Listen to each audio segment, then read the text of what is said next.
हिंदू लड़कियां जो हैं उनको ऐसा क्या दिखता है मुस्लिम लड़कों में कि वो जाके ट्रैप हो जाती हैं। और रही शादी की बात, ये मुझे अपने साथ में लेके आया। मैंने इसको बहुत फोर्स करा, इसलिए इसने हाँ कर। 2019 से लेकर 2021 यानी 3 साल में 13.5 लाख बहन बेटियां गायब हुई। जो कॉन्वेंट और मॉन्टेसरी में पढ़ाया जा रहा है कि सारे रिलीजन एक समान, सारे मजहब एक समान, वेद पुराण एक समान, बाइबल कुरान एक समान, गुरुकुल मदरसा एक समान, मजहब नहीं सिखाता आपस में बैर रखना।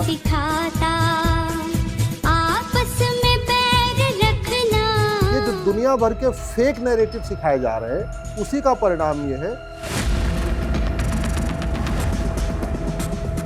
सांसद, विधायक, मंत्री और जज इस लव जिहाद और धर्मांतरण के लिए वही जिम्मेदार है। और लव जिहाद धर्मांतरण केवल ये नासिक में भारत की सबसे बड़ी आईटी कंपनी में नहीं चल रहा है, छोटी सी दुकान में भी हो रहा है। आटा चक्की पे भी लव जिहाद हो रहा है, परचून की दुकान पे भी लव जिहाद हो रहा है, आपके जिम में भी लव जिहाद हो रहा है, आपके ब्यूटी पार्लर में भी लव जिहाद हो रहा है, आपकी जो स्मॉल स्केल इंडस्ट्री है, मीडियम स्केल इंडस्ट्री है या लार्ज स्केल इंडस्ट्री है, हर जगह लव जिहाद हो रहा है। अगर आप गाय को, जितना भोजन आप गाय को दे रहे हैं उतना भोजन आप भेड़िया को दोगे तो गाय खत्म हो जाएगी, भेड़िया की संख्या बढ़ जाएगी। भारत में लव जिहाद धर्मांतरण एक प्रॉफिटेबल धंधा है, एक बड़ा बिजनेस है। अमरावती में एक लड़का 180 लड़कियों को ट्रैप कर लिया और 19 साल का लड़का। जब से ये यूपी में बाबा जी की सरकार आई है, देखो आज यूपी में कोई लव जिहाद नहीं है, लैंड जिहाद भी नहीं है। सारा लव जिहाद और धर्मांतरण का सेंटर दिल्ली हो चुका है। देश की राजधानी दिल्ली घुसपैठ की राजधानी, देश की राजधानी दिल्ली लव जिहाद की राजधानी, देश की राजधानी दिल्ली धर्मांतरण की राजधानी, देश की राजधानी इस समय जिहाद की राजधानी बन चुकी है। अब समय आ चुका है हिंदुओं को, भारत के लोगों को कहना चाहिए, जागो सरकार जागो, जागो सांसद जागो, जागो विधायक जागो। भारत में राम राज्य लाना है तो आपको परशुराम जी के रास्ते पर चलना पड़ेगा। मानवाधिकार केवल मानव का होता है, दानव का नहीं है। इसलिए दानों से ज्यादा बातचीत नहीं करेंगे, बार बात कर देंगे, समझाएंगे, नहीं मानेगा तो फिर हम उसको इग्नोर नहीं करेंगे, वो भी करेंगे। ऐसे शासक बहुत अच्छा हो, नियम कानून गड़बड़ हो तो देश सुरक्षित हो। बंगाल कौन जीत रहा है आपके मुताबिक और क्यों? मुझे लगता है कि 70% लोगों को तो एकजुट हो ही जाना चाहिए। इस बार हो जाएंगे। और इस बार लगता है हो जाएंगे, इस बार लगता हो जाएंगे, इस बार लग रहा है कि वहां स्थिति एकदम बदलने वाली है।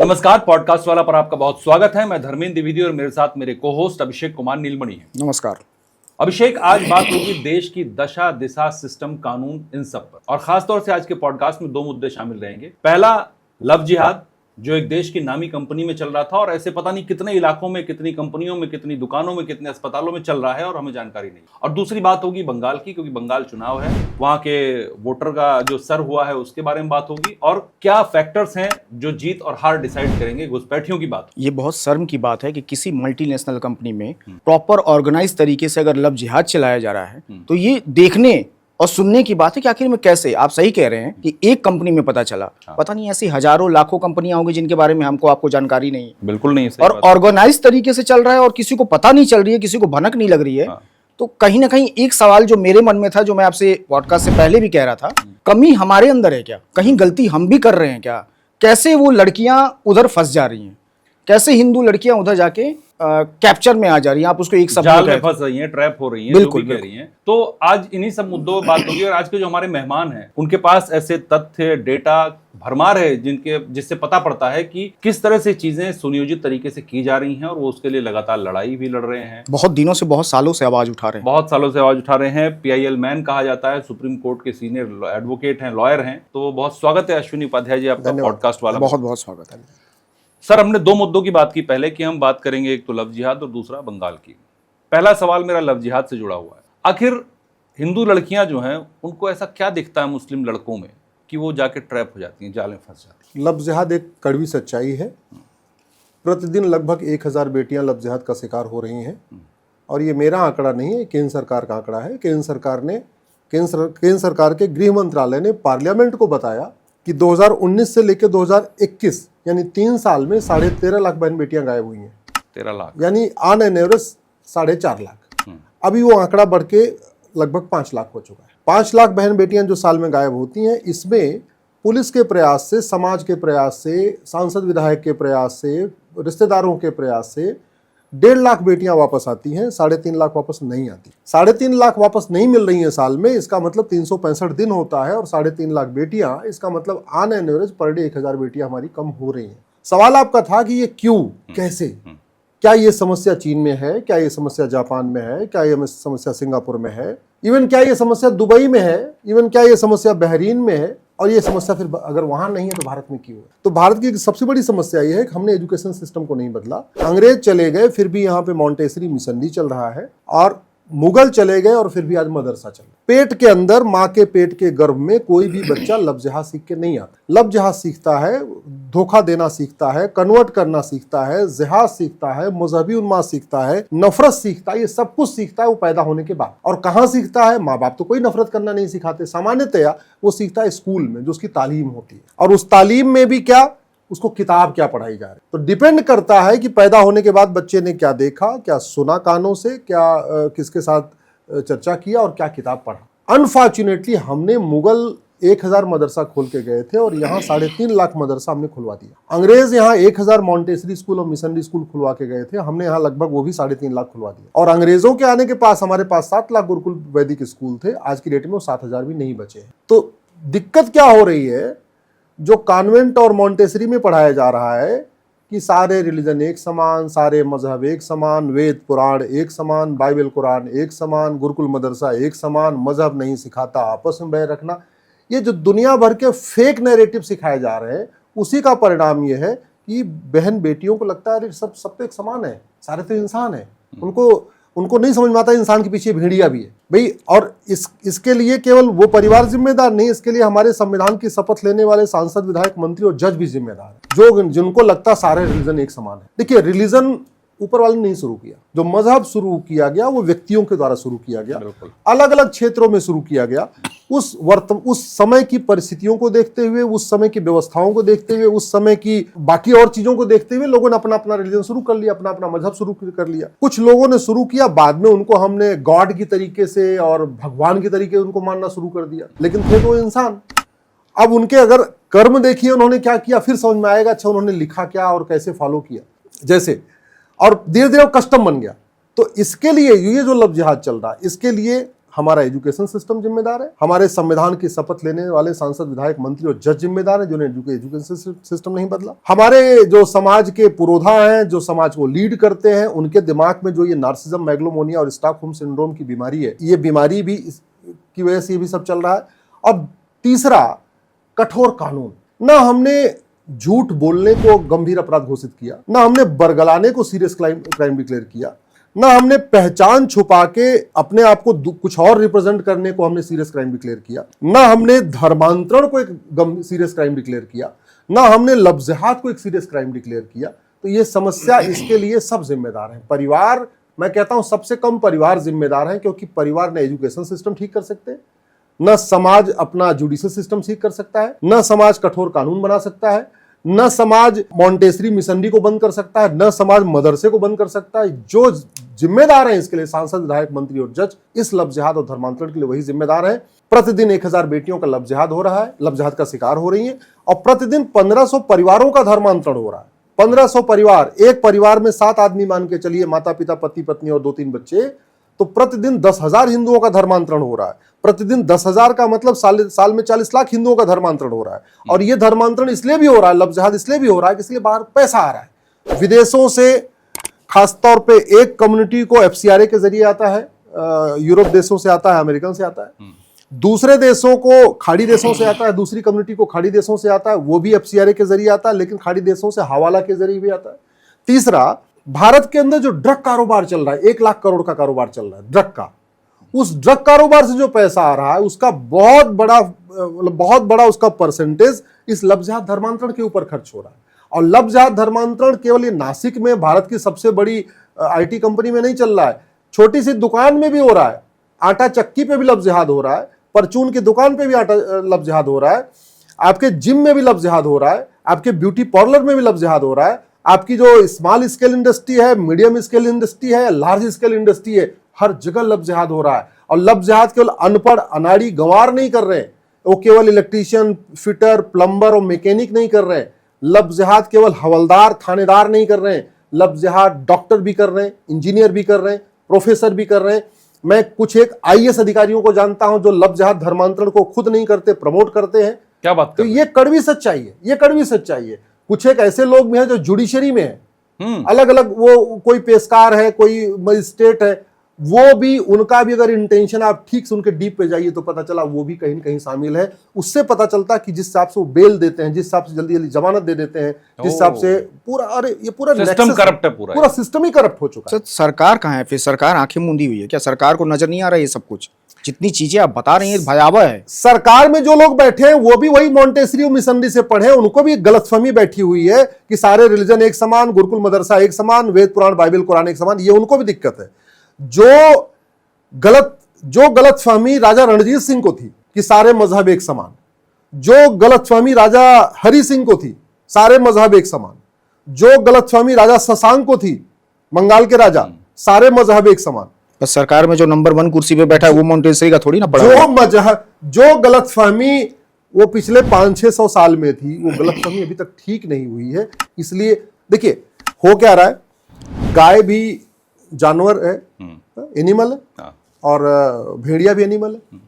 अब संविधान कहता है equality before law, equal protection of law, कि सबको एक बराबर भोजन देना।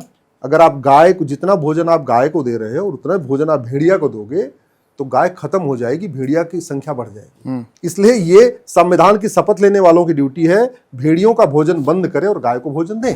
नहीं, मेरा सवाल ये था, आम भी ट्री है और बबुल भी ट्री है जी, लेकिन आम और बबुल एक साथ सर्वाइव नहीं कर सकते, गाय और भेड़िया एक साथ सर्वाइव नहीं कर सकते, हिरन और लकड़बग्घा एक साथ सर्वाइव नहीं कर सकते। तो ये बहुत बड़ी गलतफहमी है कि अरे भैया, जब सारे पेड़ एक समान नहीं होते, सारे पक्षी एक समान नहीं होते, सारे इंसान एक समान नहीं होते, मां के पेट के जुड़वा बच्चे एक समान नहीं होते, तो इंसानों के द्वारा शुरू किया गया सारा रिलीजन एक समान कैसे हो जाएगा? सबके अलग अलग डॉक्ट्रिन है। मैं तो कह रहा हूं कि आप गूगल करिए, the 5 tenets of Hinduism, 5 tenets of Jainism, 5 tenets of Buddhism, 5 tenets of Sikhism.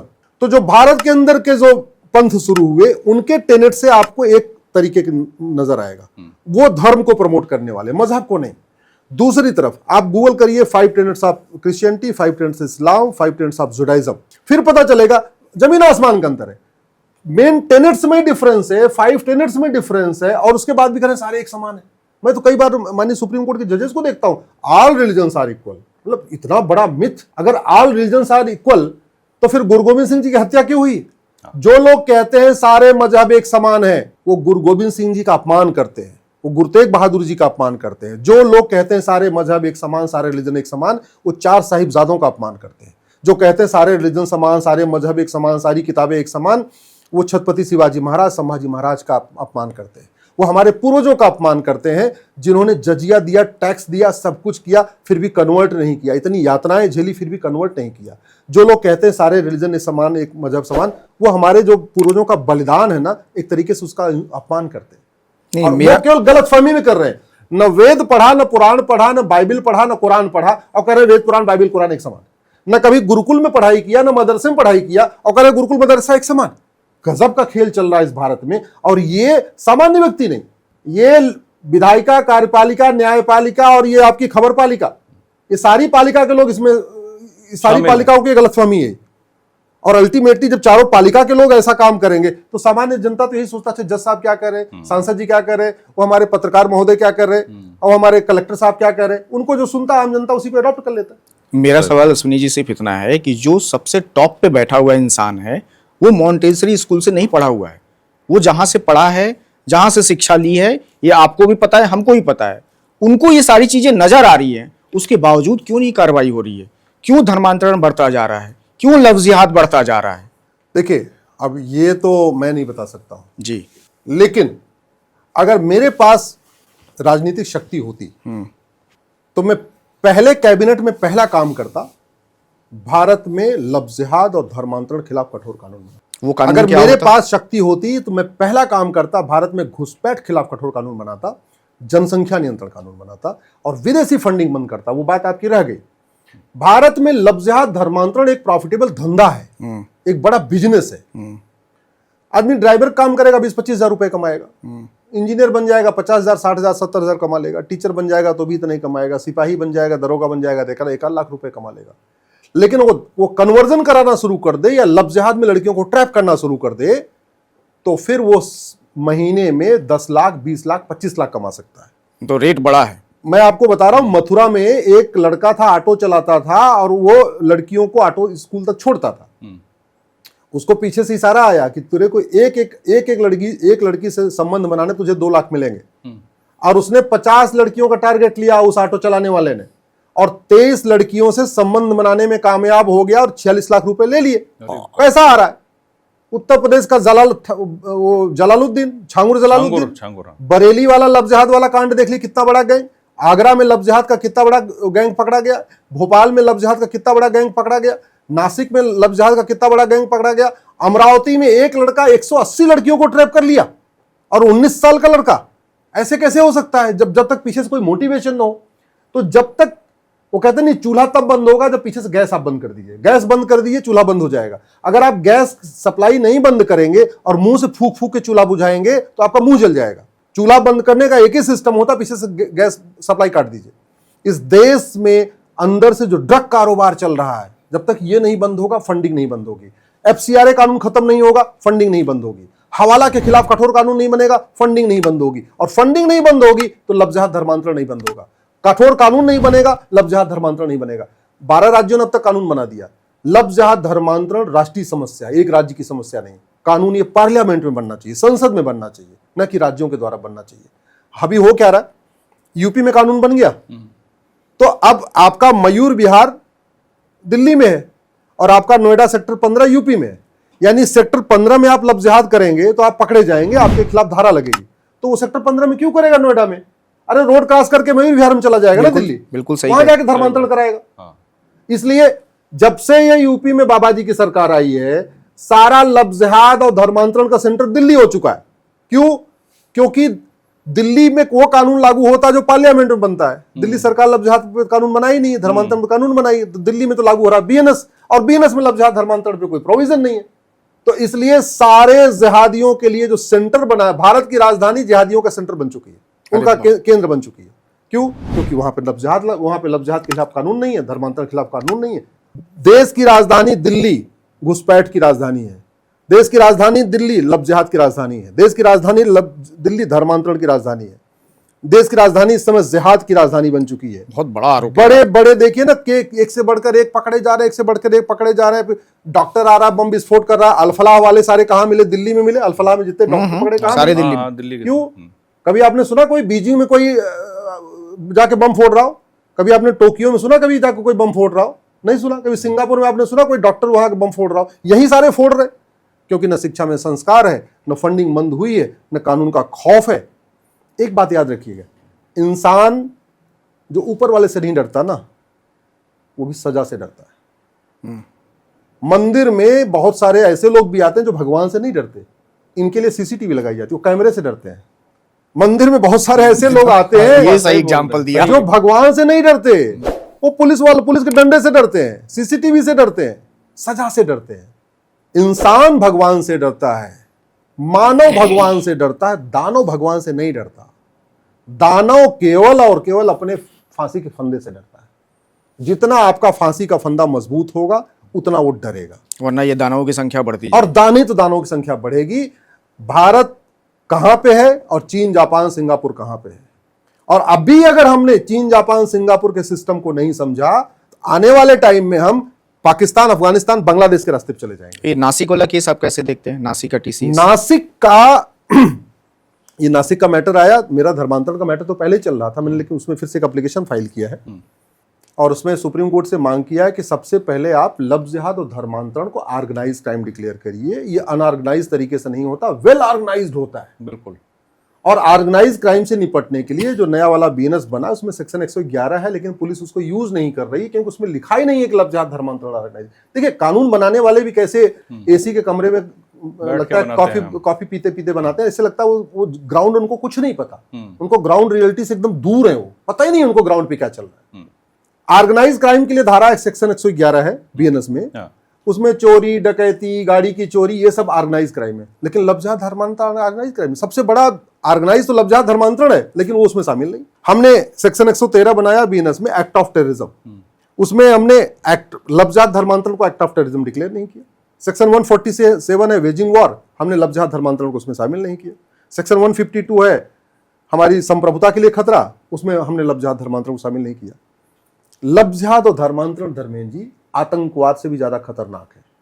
मैं इसका एग्जांपल आपको देता हूं। हाँ, पहलगाम में 26 हिंदुओं को मारा गया, बिल्कुल। हाँ, इसे अप्रैल में पिछले साल हुआ था। पिछले साल, जिसके बाद ऑपरेशन सिंदूर हुआ। हमने कहा भाई हम सिंदूर का बदला लेंगे। हाँ। अब उसका जरा आप रियल इफेक्ट देखिए क्या हुआ। 26 हिंदू मारे गए तो कितने हिंदू कम हो गए? 26 परिवार तो कम नहीं हुए ना, 26 हिंदू कम हुए। अब इसका आप देखिए, अगर उन 26 लोगों को कन्वर्ट कर दिया जाता तो 26 परिवार कन्वर्ट हो जाते, फिर उनके आने वाले वंश से कन्वर्ट हो जाती। तो आतंकवाद से 26 लोग कम हुए, लेकिन धर्मांतरण से 26 परिवार और उनकी पूरी परिवार की चेन, पीढ़ियां। तो यहां 26 हिंदू कम, यहां 26 परिवार हिंदू कम, और केवल परिवार कम नहीं, 26 नए हिंदुओं के दुश्मन परिवार की संख्या ज्यादा। इसलिए विवेकानंद जी कहते थे कि धर्मांतरण से केवल हिंदू कम नहीं होता, हिंदुओं के दुश्मनों की संख्या बढ़ती है। और देखिए पूरा जो भारत में जो कुछ हो रहा है उसको करने वाले कौन है? नासिक में जो लव जिहाद धर्मांतरण कर रहे हैं वो सारे के सारे एक्स हिंदू हैं। एक्स हिंदू कन्वर्टेड हिंदू, अच्छा, एक्स हिंदू। बुरहान वानी कौन था? एक्स हिंदू। अफजल गुरु कौन था? एक्स हिंदू। अरे उसके माँ बाप कश्मीर वाले सारे ही एक दिन तो उन्होंने गुलाम नबी आजाद जी ने बोला कि हमारे पूर्वज जो है सब एक्स हिंदू। एक्स हिंदू। फारूक अब्दुल्ला कौन है? एक्स हिंदू है। महबूबा कौन है? एक्स हिंदू है। भारत में कौन ऐसा नहीं जो एक्स हिंदू नहीं है?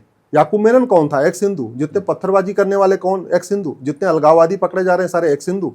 जितने 400 डॉक्टर रडार पे आए अभी वो सारे एक्स हिंदू। अल्फला वाले कौन थे? सारे एक्स हिंदू। वो लेडी साइन करके नाम है जो आतंक महिला दस्ता तैयार कर रही थी, एक्स हिंदू। जो मथुरा में 23 लड़कियों के साथ संबंध बनाया ऑटो वाला, वो कौन? एक्स हिंदू। जो अमरावती में 180 लड़कियों के साथ संबंध बनाया, वो कौन? एक्स हिंदू। तो भारत में अलगाववाद, जिहाद, मजहबी उन्माद फैलाता कौन है? एक्स हिंदू। इसलिए कह रहा है हिंदू अगर एक्स हो जाएगा तो हिंदू के लिए खतरा ज्यादा हो जाएगा।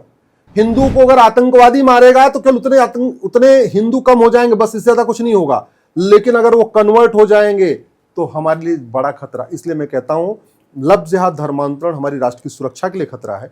लव जिहाद धर्मांतरण हमारी संप्रभुता के लिए खतरा है। लव जिहाद धर्मांतरण हमारी एकता अखंडता के लिए खतरा है। लव जिहाद धर्मांतरण हमारे लोकतंत्र के लिए खतरा है। लव जिहाद धर्मांतरण सेकुलरिज्म के लिए खतरा है। लव जिहाद धर्मांतरण संविधान के लिए खतरा है। लव जिहाद धर्मांतरण हमारे विचार के लिए खतरा है। लव जिहाद धर्मांतरण हमारी संस्कृति के लिए खतरा है। लव जिहाद धर्मांतरण के कारण वसुधैव कुटुंबकम की सोच कम हो रही है, नारी तू नारायणी की सोच कम हो रही है, यत्र नारस्तु पूज्यते रमन्ते तत्र देवता की सोच कम हो रही है, सर्वमंगल मांगल्ये शिवे सर्वार्थ साधिके की सोच कम हो रही है। और लव जिहाद धर्मांतरण के कारण डेमोग्राफी बदल रही है। और डेमोग्राफी बदलने का परिणाम देख लीजिए, बंगाल के 2 टुकड़े हो गए, डेमोग्राफी बदली, बंगाल के 2 टुकड़े हो गए, एक बन गया ईस्ट बंगाल, एक बन गया वेस्ट बंगाल। डेमोग्राफी बदली, पंजाब के 2 टुकड़े हो गए, एक बन गया ईस्ट पंजाब, एक बन गया वेस्ट पंजाब जो पाकिस्तान कहलाता है। डेमोग्राफी बदली, कश्मीर की क्या हालत हुई है। डेमोग्राफी बदली, बंगाल की क्या सिचुएशन है। डेमोग्राफी बदली, असम में क्या सिचुएशन है। डेमोग्राफी बदली, नागालैंड की क्या स्थिति है।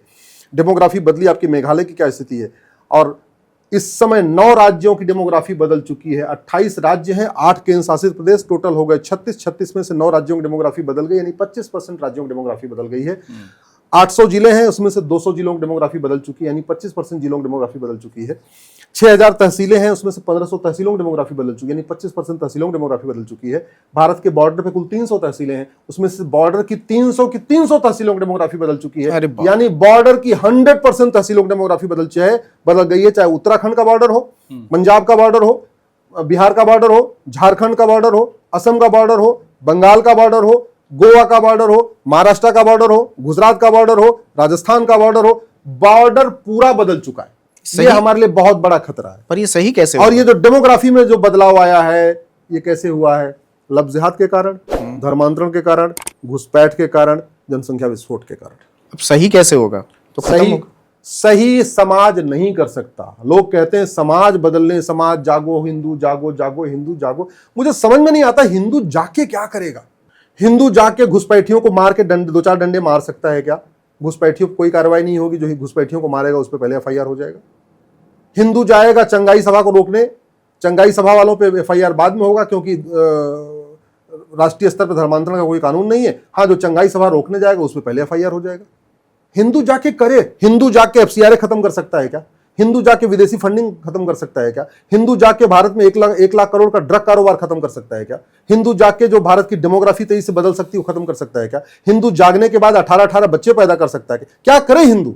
जागो हिंदू जागो, जागो हिंदू जागो, जागो। मतलब जो काम खुद करना है वो खुद नहीं करना, दूसरों कहना जागो जागो जागो। अब समय आ चुका है हिंदुओं को, भारत के लोगों को कहना चाहिए जागो सरकार जागो, जागो सांसद जागो, जागो विधायक जागो। अब बहुत हो गया समाज की जागने। समाज जाग चुका है, जागने के बाद भी कुछ नहीं कर पा रहा है। जो लव जिहाद हो रहा है सर, इसमें क्या आपको लगता है कि इसमें लड़कियां जो हैं वो भी जिम्मेदार है, कहीं उनके परिवार भी जिम्मेदार है कि बिना देखे सोचे समझे किसी के ऊपर ट्रस्ट कर लेना और उसके साथ चले जाना, शादी कर लेना, निकाह कर लेना, जो भी है? लव जिहाद, देखिए, इसके लिए बहुत हद तक जिम्मेदार हमारा बॉलीवुड है। बॉलीवुड में जो फिल्में बनाई गई बड़े प्लान्ड वे में बनाई गई, सीरियल बनाए गए बड़े प्लान्ड वे में बनाए गए, स्टोरीज जो डेवलप की गई बड़े प्लान्ड वे में की गई, कहानियां जो बनाई गई बड़े प्लान्ड वे में बनाई गई, और उसमें कुल मिला के वही जस्टिफिकेशन दिया गया कि वो इधर उधर ठोकर खा रहा है, बेरोजगार है, जैसे ही गया मज़ार पे मन्नत मांगा और एकदम बढ़िया राजा बन गया, कार वार सब आ गई। पहले ऐसे ही था, वैसे था, माँ बीमार थी, जैसे गया वो ऐसे 2 बार चूमा चामा और एकदम बीमारी ठीक हो गई। ये जो बड़े प्लान्ड वे में नैरेटिव चेंज किया गया फिल्मों के द्वारा, सीरियल के द्वारा और अलग कहानियों के द्वारा, स्टोरीज के द्वारा, एडवर्टीजमेंट के द्वारा, उसमें लव जिहाद में उसका बहुत बड़ा योगदान है। जागरूकता एक बहुत बड़ा इंपॉर्टेंट फैक्टर है। परिवार को जागृत होना चाहिए, परिवार को मिलके आपस में चर्चा करना चाहिए, परिवार को बेटियों से बात करना चाहिए, माता पिता को उनको समझाना चाहिए कि सारे मज़हब एक समान नहीं होते, सारे इंसान एक समान नहीं होते, भेड़ियों से बच के रहो। ये सब बचपन से ही सिखाना चाहिए। एक हमारे देश में परंपरा रही है, ये सब बातें थोड़ा माता पिता अपनी बच्चियों से नहीं करते हैं। शायद वो एक बड़ा कारण है जो ये सब चल रहा है। लेकिन मैं फिर से कह रहा हूँ, भयबिन होय न प्रीत, सठे साठ्यम समाचरित, लोहा लोहे को काटता है, न रहेगा बांस न बजेगी बांसुरी। जब तक ये सिद्धांत हम नहीं अपनाएंगे तब तक देश सुरक्षित नहीं हो सकता। आपको भारत को सुरक्षित बनाना है, भारत में रामराज्य लाना है, तो आपको परशुराम जी के रास्ते पर चलना पड़ेगा। परशुराम जी का सीधा सिद्धांत था, कहते थे भाई ये सही है, ये गलत है, तुम मानोगे कि नहीं मानो? बोले नहीं मानेंगे। तो बाकी संतों के तरीके नहीं कहते ठीक है मानो या ना मानो तुम्हारी इच्छा। बोले ना, तुम्हें मानना पड़ेगा, हम तुम्हें मनवा रहे हैं। यह है परशुराम नीति। भारत को सुरक्षित बनाने के लिए अब परशुराम जी की आवश्यकता है। राम मंदिर जितने बने, राम भगवान मर्यादा पुरुषोत्तम है, ये मर्यादा का समय नहीं है, अब समय है परशुराम जी का। मतलब आप कह रहे हैं मर्यादा लांघी गई है। मर्यादा लांघी गई है, तो मर्यादा लांघी गई तो उसका इलाज परशुराम जी है इमीडिएटली। तो सरकारों को जो नीतियां बनानी पड़ेंगी, कानून बनाने पड़ेंगे, वो परशुराम जी के सिद्धांतों को लागू करना पड़ेगा। मानवाधिकार मानव का होता है, दानव। भाई परशुराम जी का सिद्धांत यही था। हाँ। कि मानवाधिकार केवल मानव का होता है, दानव का नहीं है। इसलिए दानव से ज्यादा बातचीत नहीं करेंगे, एक बार बात कर देंगे, समझाएंगे, नहीं मानेगा तो फिर हम उसको इग्नोर नहीं करेंगे, उसको खत्म करेंगे, वध कर देंगे। वध करेंगे। भुजबल भूमि भूप बिनु कीना, विपुल बार मही देवन दीना। जो गड़बड़ कर रहे थे उसको सीधे ठोक रहे थे, वो लगा रहे थे। हाँ। और जिन देशों ने इस सिद्धांत को अपनाया, मुझे लगता है कि चीन, जापान, सिंगापुर ने परशुराम जी के बारे में ज्यादा अध्ययन किया, हाँ सही बात है। इसलिए वहां खुशहाली है, इसलिए वहां शांति है। तो जिन देशों ने परशुराम नीति लागू किया वहां देखिए राम राज्य चल रहा है। जिन देशों ने परशुराम नीति लागू किया देखिए वहां सतयुग चल रहा है। चीन, जापान, सिंगापुर में न लफ्ज जहाद है, न लैंड जहाद है, न किसी रोहिंग्या की हिम्मत पड़ रही जाने की, न किसी पाकिस्तानी के वहां जाने की हिम्मत पड़ती है, न किसी अफगानिस्तानी की जाने की हिम्मत पड़ती है, न किसी कुकी की जाने को वहां हिम्मत पड़ रही है। हम इधर कुकी से परेशान, इधर पाकिस्तानियों से परेशान, इधर अफगानिस्तानियों से परेशान, इधर बांग्लादेशियों से परेशान, और दिल्ली में खान मार्केट गैंग से परेशान। हम तो अलग अलग परेशान है। क्यों? क्योंकि हम यहाँ पे हमने वो भेद नहीं किया, मानव का मानवाधिकार, दानों को कठोर दंड, वो भेद नहीं किया। ये लव जिहाद पे मेरा आखिरी सवाल है। जैसे आप कह रहे हैं कि एक इंसान ने 180 लड़कियों को ट्रैप कर लिया, हम आपसे सिर्फ ये जानना चाहते हैं कि माँ बाप कहाँ गलती कर रहे हैं कि एक इंसान से 180 लड़कियाँ ट्रैप हो रही हैं, और दूसरा आप उन बहन और बेटियों को क्या संदेश देना चाहेंगे ताकि इन ट्रैप से वो बच सके? देखिए, मैं तो इस देश के सभी माँ बाप से आग्रह करता हूँ, आप अपनी बच्चियों के साथ, मुझे लगता है 10 साल की जैसे हो जाए, 12 साल के, उनके साथ बात करना शुरू करिए और उनको एकदम क्लियर पिक्चर दे दीजिए कि सारे इंसान एक समान नहीं होते, सारे मजहब एक समान नहीं होते, सारी सोच एक समान नहीं होती। और ज़्यादा उनको भेद करके बताइए कि देखो ये है, ये है। आप उनको बताइए कि किस तरीके से भेड़िए घूम रहे हैं अलग अलग खाल ओढ़ के, इनसे बचने की ज़रूरत है। जितना ज़्यादा इंटरेक्शन माता पिता का होगा बच्ची के साथ, बेटे के साथ, उतना अच्छा रहेगा। ये है परिवार के लिए। लेकिन चूंकि वो एक फायदेमंद धंधा है, जैसे मैंने कहा, वो प्रोफेशन है भाई। कोई एक व्यक्ति कोई छोटा मोटा काम करके नहीं कर सकता। छांगुर जलालुद्दीन 1000 करोड़ की फंडिंग ले लिया उसने। हमको आपको कोई 100 रुपए नहीं देने के लिए तैयार है। आप बताओ, सही बात। आप इतना अच्छा काम कर रहे हो, इतनी बढ़िया बढ़िया बातें कर रहे हो, आपको कोई 10 लाख रुपए ला के दे? नहीं देगा। जितना आपके इसी पॉडकास्ट से आ गया सो आ गया, बाकी तो कोई नहीं देने वाला। सही कह रहे हैं। और छांगुर जलालुद्दीन को लोगों ने सब 1000 करोड़ कैसे दे दिया? ये धंधा है। आप गलत काम करोगे तो आपको मिलेगा, और सही काम करोगे तो ऐसे ही रहोगे। फिर वो छोटी सी गाड़ी, वो छोटी सी कार और 2-3 कमरे वाला मकान, इतने में रह पाओगे आप। तो जब इस सिस्टम को सरकार को बदलना पड़ेगा कि ये जो फायदेमंद धंधा बना हुआ है, लफ्ज जहाद एक जो बड़ा धंधा बना हुआ है, धर्मांतरण एक बहुत बड़ा धंधा बना हुआ है, घुसपैठ एक बड़ा धंधा बना हुआ है। बांग्लादेश के बॉर्डर पे एक बीएसएफ का कमांडेंट पकड़ा गया, उसके पास 22 करोड़ मिले उसको। बांग्लादेश के बॉर्डर पे बीएसएफ के कमांडेंट को 22 करोड़ किस लिए मिलेगा? घुसपैठ करवाने के लिए, 2 काम के लिए मिला, घुसपैठ कराने के लिए और गाय भैंस को बाहर जाने के लिए, बस इतने काम के लिए मिलेगा। अब आप कल्पना करिए, अगर उसने पर डे 2000 रुपए भी लिया होगा एक घुसपैठिए से, तो उसने एक व्यक्ति ने 1,10,000 घुसपैठिए को अंदर करा दिया। बाप रे। अब उसको कितनी सजा होगी? मुश्किल से 5-7 साल। चीन में भ्रष्टाचारियों को फांसी होती है, हमारे देश में ऐसा कानून क्यों नहीं है? तो हमारे देश में शुरू ऐसा कानून बन जाएगा, सारे नेता कहीं चढ़ जाएंगे फांसी। सिंगापुर में ड्रग स्मगलर्स को फांसी होती है, ऐसा कानून हमारे देश में क्यों नहीं है?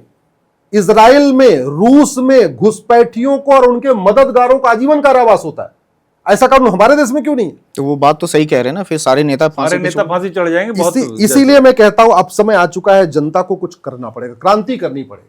आप छोटे मोटे सुधार से बात नहीं बनेगी, अब तो यहाँ पे कुछ अमूलचूल परिवर्तन। जो फिरहाद हकीम जैसे नेता हैं, अगर खुलेआम मन से अगर कुछ ऐसा कह रहे हैं, तो वैसे नेता तो फिर फांसी पे चढ़ेंगे। एकदम चढ़ना ही चाहिए, नहीं तो भारत नहीं बचेगा, हमारी संस्कृति नहीं बचेगी। फिर हम गाते रहेंगे हमारे देश में छत्रपति शिवाजी महाराज ऐसे थे, हमारे देश में महात्मा गांधी ऐसे थे, नेताजी ऐसे थे, और कुछ दिन के बाद सब भूल जाएंगे। लेकिन फिर क्या होगा? फिर वही आरोप लगेगा कि आप जो है सांप्रदायिक हैं, आप एक जाति, एक धर्म से, मजहब से नफरत करते हैं। यही तो कहा जाता है हमेशा। देखिए, बहुत सीधी सी बात है, हमारा ये मानना है मानव और दानव एक साथ कभी न रह पाए हैं। देव दानव एक साथ नहीं रह पाए, मानव दानव कहां से रह लेंगे? इतिहास पूरा भरा हुआ है, हमेशा देव दानव का युद्ध ही चलता रहा, कभी एक साथ सर्वाइव नहीं कर पाए। तो वैसे ही जैसे भेड़ और भेड़िया एक साथ नहीं रह सकते, गाय और लकड़बग्घा एक साथ नहीं रह सकते, नीम और बबूल एक साथ सर्वाइव नहीं कर सकते, वैसे मानव और दानव एक साथ नहीं रह सकते। लेकिन चंद हजार लोगों की वजह से 19 करोड़ लोगों को आप ऐसा कह सकते हैं। ये जो दानवी सोच है, इस दानवी सोच को ठीक करने का एक ही तरीका है, मदरसे बंद कर दिए जाए, मॉन्टेसरी मिशनरी बंद कर दिया जाए, भारत में फिर से गुरुकुल वैदिक शिक्षा व्यवस्था लागू की जाए, इस भारत को सुरक्षित बनाने के लिए ज़्यादा जरूरी है कि यहाँ पे गुलामी का नाम मिटाया जाए, गुलामी का निशान मिटाया जाए, गुलामी की कुरीतियों खत्म किया जाए, गुलामी की कुप्रथाओं खत्म किया जाए। भारत को सुरक्षित बनाने के लिए गुलामी की पुलिस व्यवस्था को बदला जाए, गुलामी की प्रशासनिक व्यवस्था को बदला जाए, गुलामी की न्यायिक व्यवस्था को बदला जाए, गुलामी की टैक्स व्यवस्था को बदला जाए, गुलामी की व्यापार व्यवस्था को बदला जाए। क्योंकि व्यापार के नाम पे हुक्का बार, बियर बार, डांस बार, सट्टा बार, कैसीनो खुल रहा है। ये इससे भारत सुरक्षित नहीं होगा। और मेरा ऐसा मानना है, घर मॉडर्न हो या ना हो, घर का सुरक्षित होना जरूरी है। शरीर बहुत खूबसूरत हो चाहे ना हो, शरीर का सुरक्षित होना जरूरी है, स्वस्थ होना जरूरी है। गाड़ी बहुत मॉडर्न हो चाहे ना हो, लेकिन उसका सुरक्षित होना जरूरी है। यात्रा सुरक्षित ज्यादा जरूरी है, आरामदायक नहीं। सही कह रहे हैं। ऐसे ही देश का कम विकास हो चलेगा, देश का सुरक्षित होना जरूरी है। देश सुरक्षित रहेगा तो विकास हम बाद में भी कर लेंगे। अगर बहुत हम विकास कर रहे हैं और सुरक्षित नहीं है तो क्या फायदा, किस चीज का काम। पर्सिया बहुत विकसित देश था, ईरान बन गया, आज बर्बाद हो गया। किस बात की सुरक्षा? सुरक्षित भारत ज्यादा जरूरी है। पहले सुरक्षित भारत बने, फिर विकसित भारत बने। अच्छा, इसका उदाहरण दुबई भी आता है कि दुबई अपने आप को सबसे सेफेस्ट कंट्री बता रहा था कि हाँ, हम सेफ हैं, सबसे आइए इन्वेस्ट कीजिए। जब एक बम लगा तो जय श्री राम। सुरक्षित भारत जरूरी है, क्योंकि उनकी अपनी कुछ है ही नहीं, अपनी और सुरक्षा में ध्यान रखिए, ड्राइवर अच्छा हो, गाड़ी गड़बड़ हो, यात्रा सुरक्षित नहीं होती। मिस्त्री अच्छा हो, सीमेंट बालू गड़बड़ हो, घर सुरक्षित नहीं होगा। डॉक्टर अच्छा हो, दवाई गड़बड़ हो, शरीर सुरक्षित नहीं होता। ऐसे शासक बहुत अच्छा हो, नियम कानून गड़बड़ हो तो देश सुरक्षित। बहुत अच्छा एग्जांपल दिया आपने, मतलब बिल्कुल टच करने वाला। ये सवाल हम बार बार कर रहे हैं, लेकिन आपने बहुत अच्छा एग्जांपल बहुत अच्छा दिया आपने। अच्छा अश्विनी जी, बंगाल की बात करते हैं थोड़ा सा। बंगाल कौन जीत रहा है आपके मुताबिक और क्यों? देखिए, बंगाल कौन जीत नहीं रहा है, सवाल अगर हमसे कहें तो हमारा ये कहना है कि बंगाल बचेगा कैसे। अच्छा, बंगाल को बचाना बहुत जरूरी है। तो बचाएंगे या बर्बाद वही करेंगे? क्यों? क्योंकि बंगाल का 1/3 जिला हमारे हाथ से निकल चुका है। अच्छा। वहां पे कंट्रोल किसी का बचा नहीं है। अच्छा, हाँ, 1/3 जिलों में पूरी डेमोग्राफी बदल चुकी है बंगाल की, 1/3 जिलों में। मतलब अराजकता की स्थिति है वहां, मतलब वो तो मैं मीडिया वालों को देख रहा था कि वो दिखा रहे हैं कि 112 सीटों पे एकदम मामला चेंज है। हाँ, 112 वही जितवाती हैं, वही जितवाते हैं। ममता वही छपा था अभी सर्वे। हाँ, जरूरत यह है कि बंगाल बचाएं कैसे, क्योंकि बंगाल हमारे हाथ से निकलने जा रहा है। निकलने का मूल कारण है बंगाल की डेमोग्राफी पूरी बदल चुकी है। इतने दिन वामपंथियों को देखा गया, वामपंथियों ने सत्यानाश कर दिया। ममता आई, सत्ता में बने रहने के लिए उन्होंने भी कुछ नहीं किया, सत्यानाश कर दिया। हालत ये हो गई कि बाकी जगह की बाउंड्री तैयार हो गई और बंगाल की बाउंड्री तक तैयार नहीं हुई और लड़ाई चल रही है। दुर्भाग्य देखिए, देश को सुरक्षित बनाना है, एक बाउंड्री बनानी है कि भैया बाहर के लोग ना आए बॉर्डर पर। हाँ, और बंगाल की ममता बनर्जी कह रही नहीं हम जगह नहीं देंगे। तो फिर ऐसी सरकार क्यों होनी चाहिए बंगाल में? जो सरकार, जो मुख्यमंत्री घुसपैठियों के सामने नतमस्तक हो चुका है, जो घुसपैठियों के सामने अलग उनको खुश करने के लिए अलग अलग स्लोगन दे रहा है, अलग अलग बातें कर रहा है, अलग अलग नारे दे रहा है, अगर वो रहेगा और फिर आ गया वो सत्ता में, तो फिर बंगाल खत्म हो जाएगा, फिर बंगाल निकल जाएगा, हमारे हाथ से निकल जाएगा। इसलिए मैं कहता हूं कि बंगाल के लोगों को इस बात को समझना है कि तुम्हें नेता पसंद है, पार्टी पसंद है, या तुम्हें बंगाल पसंद है, या देश पसंद है। तुम्हें अपने आने वाली जनरेशन की चिंता या नेताओं की चिंता, ये बंगाल के लोगों को तय करना पड़ेगा। बंगाल के लोगों को इस बात का विचार करते हुए वोट करना चाहिए और 100% वोट करना चाहिए कि हमारी बंगाली अस्मिता, हमारी बंगाली पहचान, हमारा संस्कार, हमारा बंगाली कल्चर, हमारे बंगाली फेस्टिवल के लिए जो खतरा पैदा हो गया है, ये खतरे को कौन ठीक करने वाला है, उसके हिसाब से निर्णय कर लेना चाहिए। और उसमें बहुत साफ साफ। लेकिन अश्विनी जी, इसमें फिर वही बात आती है कि जनता वोट क्या करे? वोट करने के बाद उसको मार दिया जाएगा, काट दिया जाएगा, तो क्या केंद्र सरकार की रिस्पॉन्सिबिलिटी नहीं बनती इसमें कि उनको सुरक्षा दे या राष्ट्रपति शासन लगाए अगर ऐसी अराजकता होती है तो? देखिए, भारत के संविधान में जितनी व्यवस्था दी है ये सबका उपयोग करने के लिए दी हुई है। भारत का संविधान कहता है अगर एक राज्य में ज्यादा अराजकता फैली हो तो वहां राष्ट्रपति शासन लगा दो। बिल्कुल। पूरे देश में अराजकता फैली हो तो इमरजेंसी लगा दो। 100 से ज्यादा बार राष्ट्रपति शासन लग चुका है, लेकिन कभी जिस लिए राष्ट्रपति शासन लगना था उसके लिए कभी नहीं लगाया गया, पर्सनल यूज के लिए। हाँ, अयोध्या में ढांचा गिरा, 4 राज्यों में राष्ट्रपति शासन, ऐसे ऐसे काम लगा दिए गए। मेरे समझ से बंगाल में कम से कम मेरी जानकारी में जितना थोड़ा बहुत मुझे अनुभव है, कम से कम 10 मौके ऐसे आए जहां बंगाल में राष्ट्रपति शासन लगना चाहिए। बिल्कुल बिल्कुल सहमत हूं। लोगों को परिवार छोड़ के भागना पड़ रहा है, लोगों की फसल जब जलाई जा रही है, लोगों के मकान पे कब्जा हो रहा है, लोगों के बहन बेटी के साथ छेड़छाड़ हो रहा है।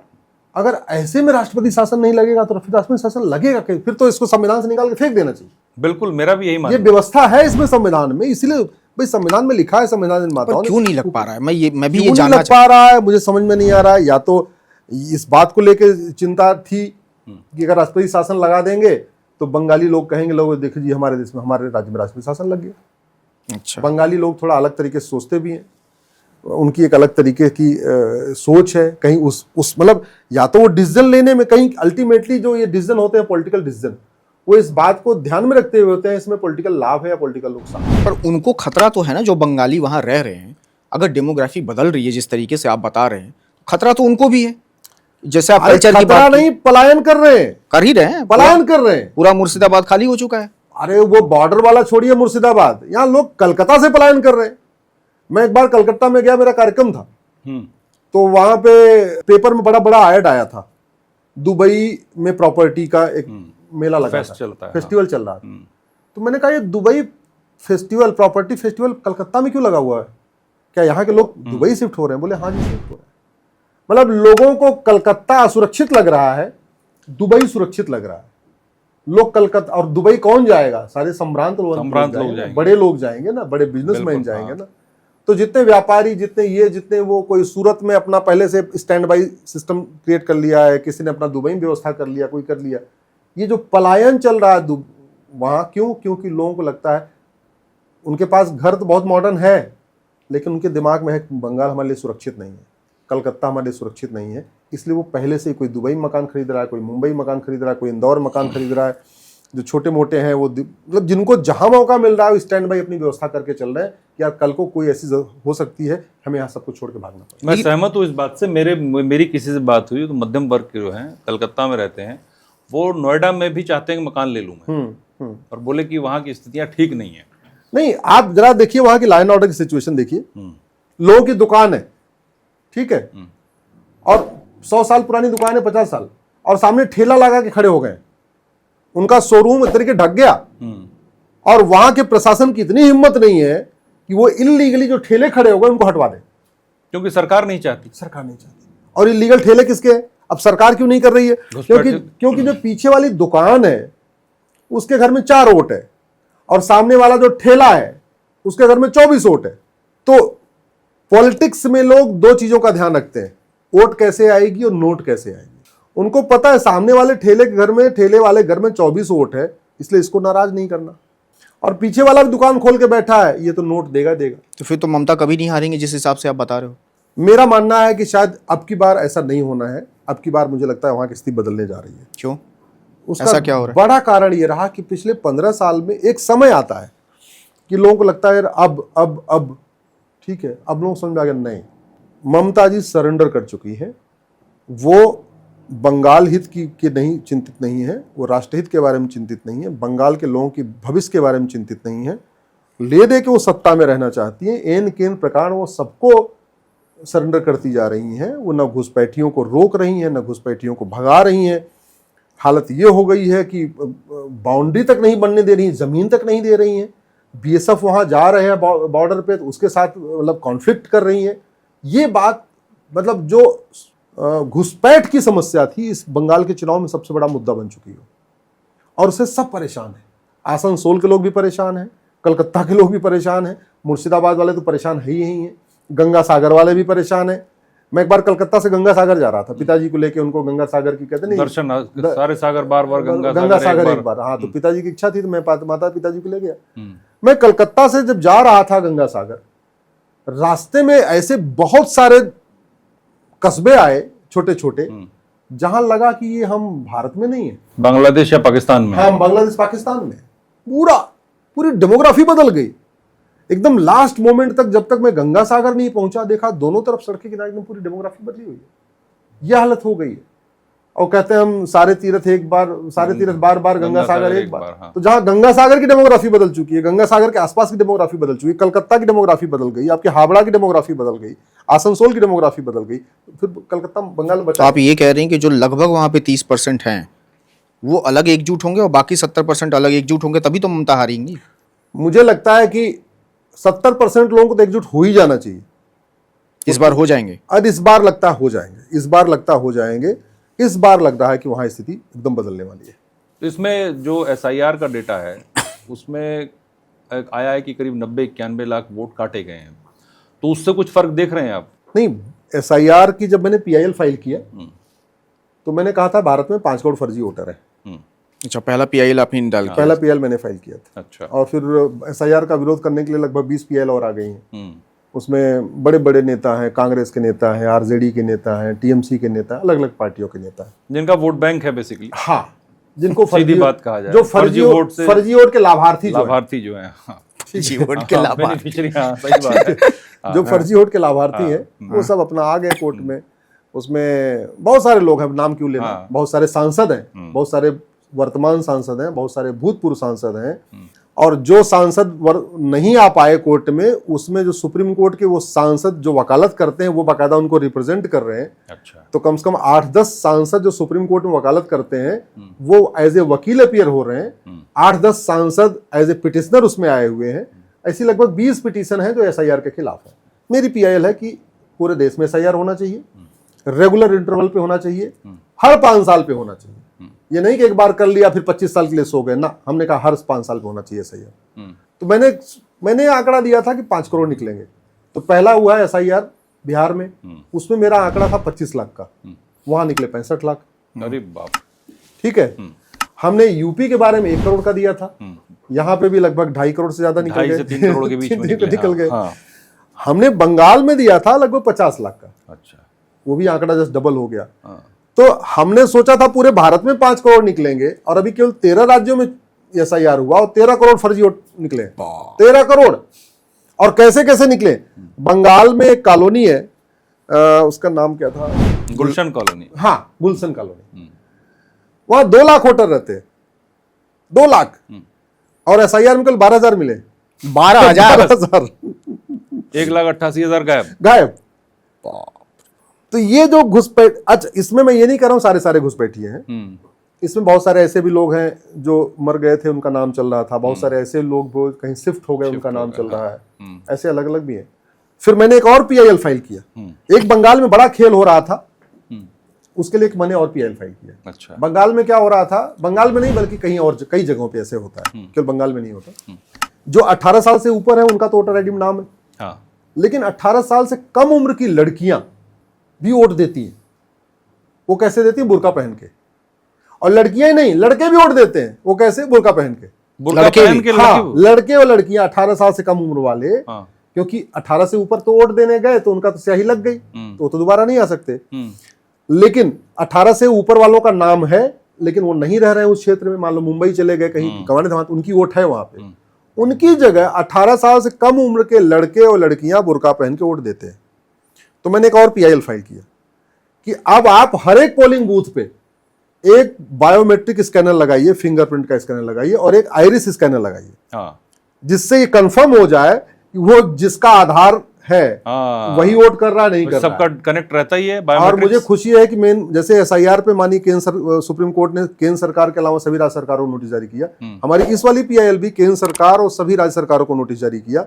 और मुझे अभी लेटेस्ट खबर आई, हालांकि अभी काउंटर तो नहीं आया यूपी सरकार का, यूपी सरकार उसके लिए तैयारी भी पूरी कर रही है, वो यूपी में लागू कर 2027 के चुनाव, 27 के चुनाव से पहले ये पहली बार शायद यूपी, उत्तर प्रदेश पहला ऐसा राज्य होगा जहां पे अब पोलिंग बूथ पे बाकायदा आइरिस स्कैनिंग होगी और फिंगरप्रिंट स्कैनिंग होगी। ये बहुत अच्छा, बहुत अच्छी बात। हाँ, फर्जी वोट 100% हो जाएंगे। हालांकि मैं अभी एक और भी मेरी PIL चल रही, उस पर आया नहीं। हमने कहा है कि आप वोटर ID को आधार से लिंक कर दीजिए। बिल्कुल कर दो, जब सब चीजों को कर सकते तो उनको भी कर दो। हाँ, जब बैंक खाते आप पैन कार्ड लिंक हो गया, बैंक खाते लिंक, वोटर ID भी लिंक हो जाए, और उसको नगर निगम से भी लिंक कर दीजिए।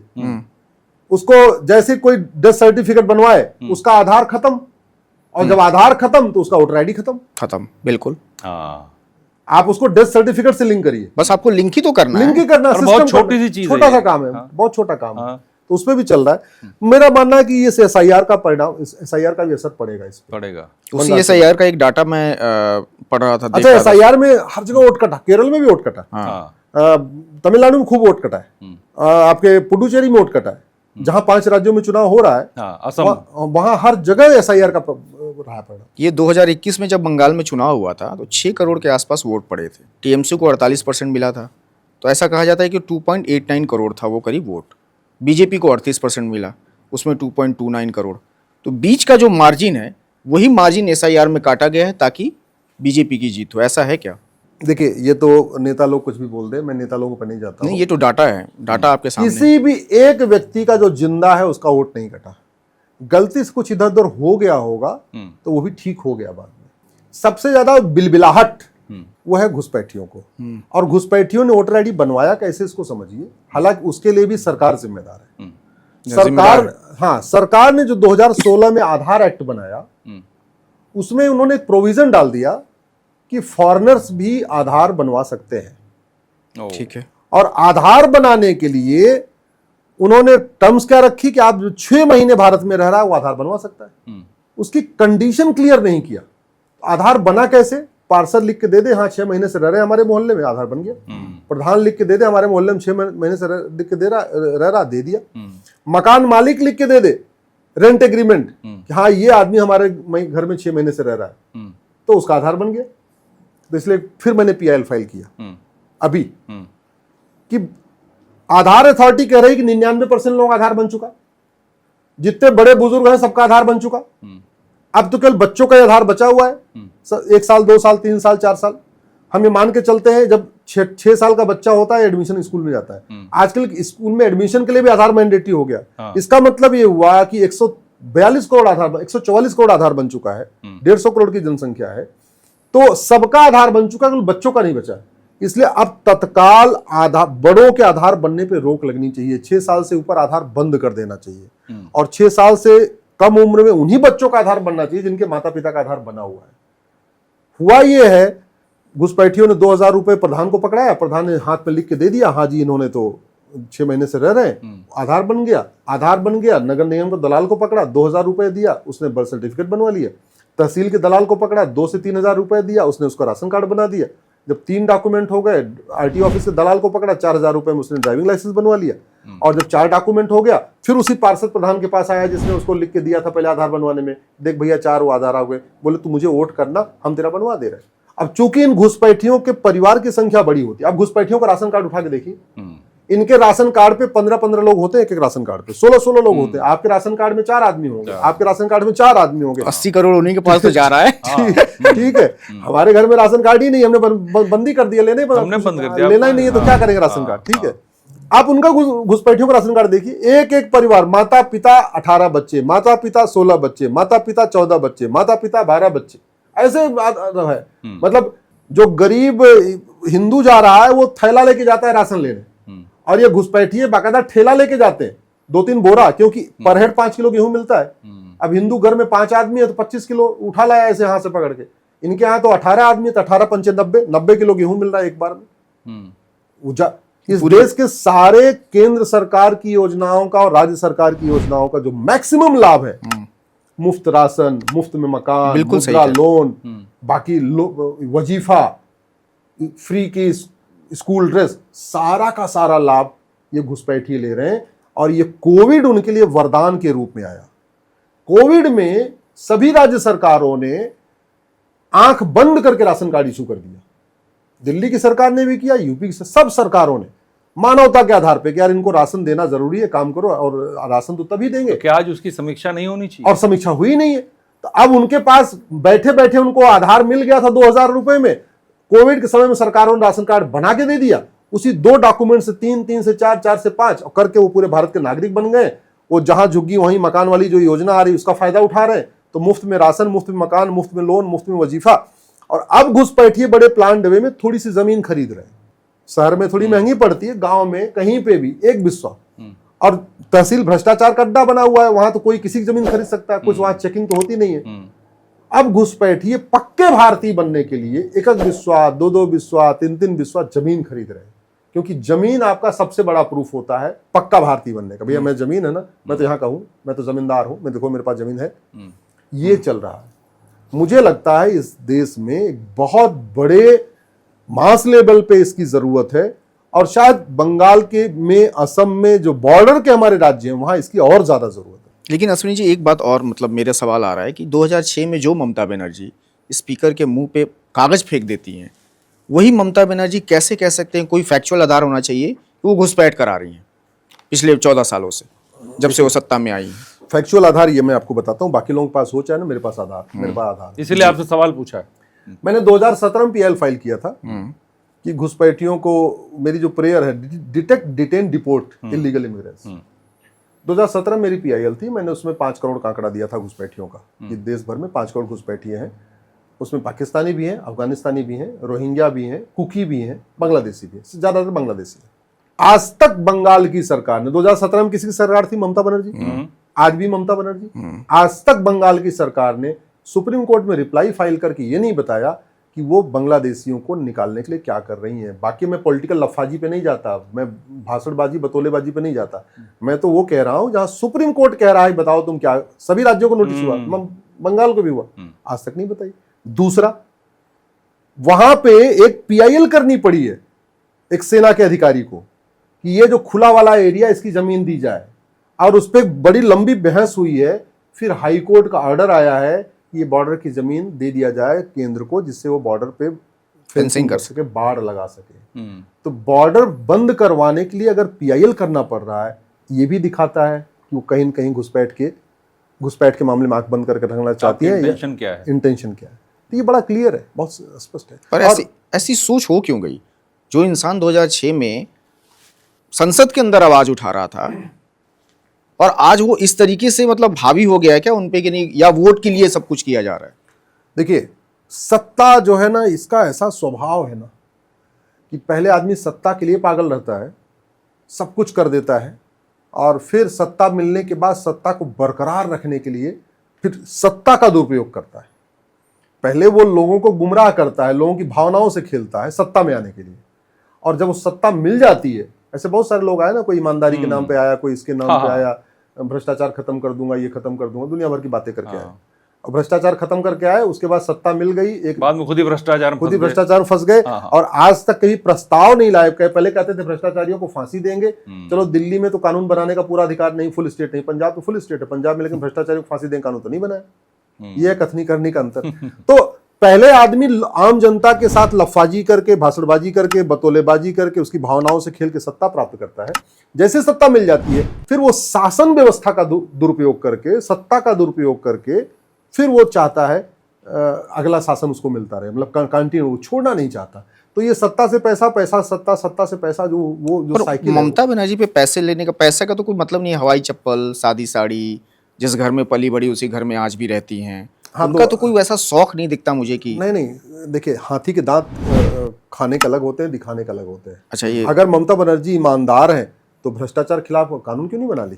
ममता बनर्जी ईमानदार है तो हर जिले में उन्होंने एंटी करप्शन कोड क्यों नहीं बना दिया? ममता बनर्जी ईमानदार है तो भ्रष्टाचारियों के मामले की जांच ठंडे बस्ते में क्यों रहती है? और ममता बनर्जी ईमानदार है तो ईडी के लोगों को धमकाती क्यों है? ममता बनर्जी ईमानदार है तो सीबीआई के लोगों को जो है धमकाती क्यों है? अभी सुप्रीम कोर्ट में मुकदमा चल रहा है, ईडी के लोग गए थे, वो खुद ही फाइल वाइल लेके सब निकल आई थी, बोले हम फाइल ही नहीं दिखाने देंगे। तो अगर वो ईमानदार है तो उनको तो खुद ही करना चाहिए, भैया तुम एक काम करो, तुम्हें जहां छापा मारना है मार लो, सब देख लो, फाइलें देख लो। वो तो फाइल तक नहीं देखने दे रही है। तो ये खाने के दांत अलग है, दिखाने के दांत। अरे बीच में जब यहाँ सीबीआई गई थी, कितना विरोध हुआ था लोकल पुलिस ने, जिसमें कोर्ट को इंटरवीन करना पड़ा था। मैं तो कह रहा हूँ, इस समय केंद्र और राज्य के जो झगड़े हैं, सबसे ज्यादा झगड़े बंगाल और केंद्र का ही चल रहा है सुप्रीम कोर्ट में। आए दिन कभी सीबीआई को नहीं काम करने दे रही हैं, कभी ईडी को नहीं काम करने दे रही हैं, कभी छापा मारने वालों को बंधक बनाया जा रहा है, कभी ईडी के लोगों को बंधक बनाया जा रहा है। आए दिन रोज यही झगड़ा चल रहा है। अच्छा, मैं ईमानदार हूँ, मैं कुर्सी बैठा हूँ, मैं ईमानदार हूँ, मेरा भाई भतीजा बेटा है वो कर रहा है अपना, मैं ईमानदार हूँ। बस वही बात है। मनमोहन जी बहुत ईमानदार थे। और मनमोहन जी बहुत ईमानदार थे। सही बात। और दुनिया का, भारत का नहीं, दुनिया का सबसे बड़ा घोटाला मनमोहन जी के टाइम में हुआ। 70,000 करोड़ का कॉमनवेल्थ, 1,76,000 करोड़ का 2G, 1,86,000 करोड़ का कोयला। तो मनमोहन जी तो बड़े ईमानदार थे। इस ईमानदारी से जनता को क्या फायदा? इस ईमानदारी से देश को क्या फायदा है? इस ईमानदारी वो कहते नहीं, खाने के दांत अलग, दिखाने के दांत अलग। अच्छा अश्विनी जी, मेरा भी आखिरी सवाल है। हमने लव जिहाद बात की, क्या बंगाल में भी लव जिहाद चल रहा है? बड़े पैमाने पे चल रहा है, बड़े पैमाने पे, बहुत बड़े पैमाने पे। आप उधर चले जाइए, सिलीगुड़ी जलपाईगुड़ी वाला एरिया देख लीजिए। देखिए, एक तो मैं आपको बताऊं, मैं इतने विश्वास साथ बोलता क्यों। मैं प्रतिवर्ष लगभग 100 से 125 जिलों में जाता हूं। हर सैटरडे, संडे, हॉलीडे, पूरा समर वेकेशन, पूरा विंटर वेकेशन मैं घूमता रहता हूं। मेरे कार्यक्रम लगे रहते हैं, उसमें आईआईटी में कार्यक्रम होते हैं, आईआईएम में कार्यक्रम होते हैं, इंजीनियरिंग कॉलेज में कार्यक्रम होते हैं, लॉ कॉलेज में कार्यक्रम होते हैं, मेडिकल कॉलेज में कार्यक्रम होते हैं, वैसे ऑडिटोरियम्स में कार्यक्रम होते हैं, टाउन हॉल में कार्यक्रम होते हैं। तो कभी सामाजिक संस्थाएं भी कार्यक्रम कराती हैं, धार्मिक संस्थाएं भी कार्यक्रम कराती हैं, स्कूल कॉलेज भी कराते रहते हैं कार्यक्रम। मैं जहां भी जाता हूं वहां बहुत सारी चीजें अपनी आंखों से देखता हूं, बहुत सारी चीजें मैं इंक्वायरी करता हूं, पूछता हूं।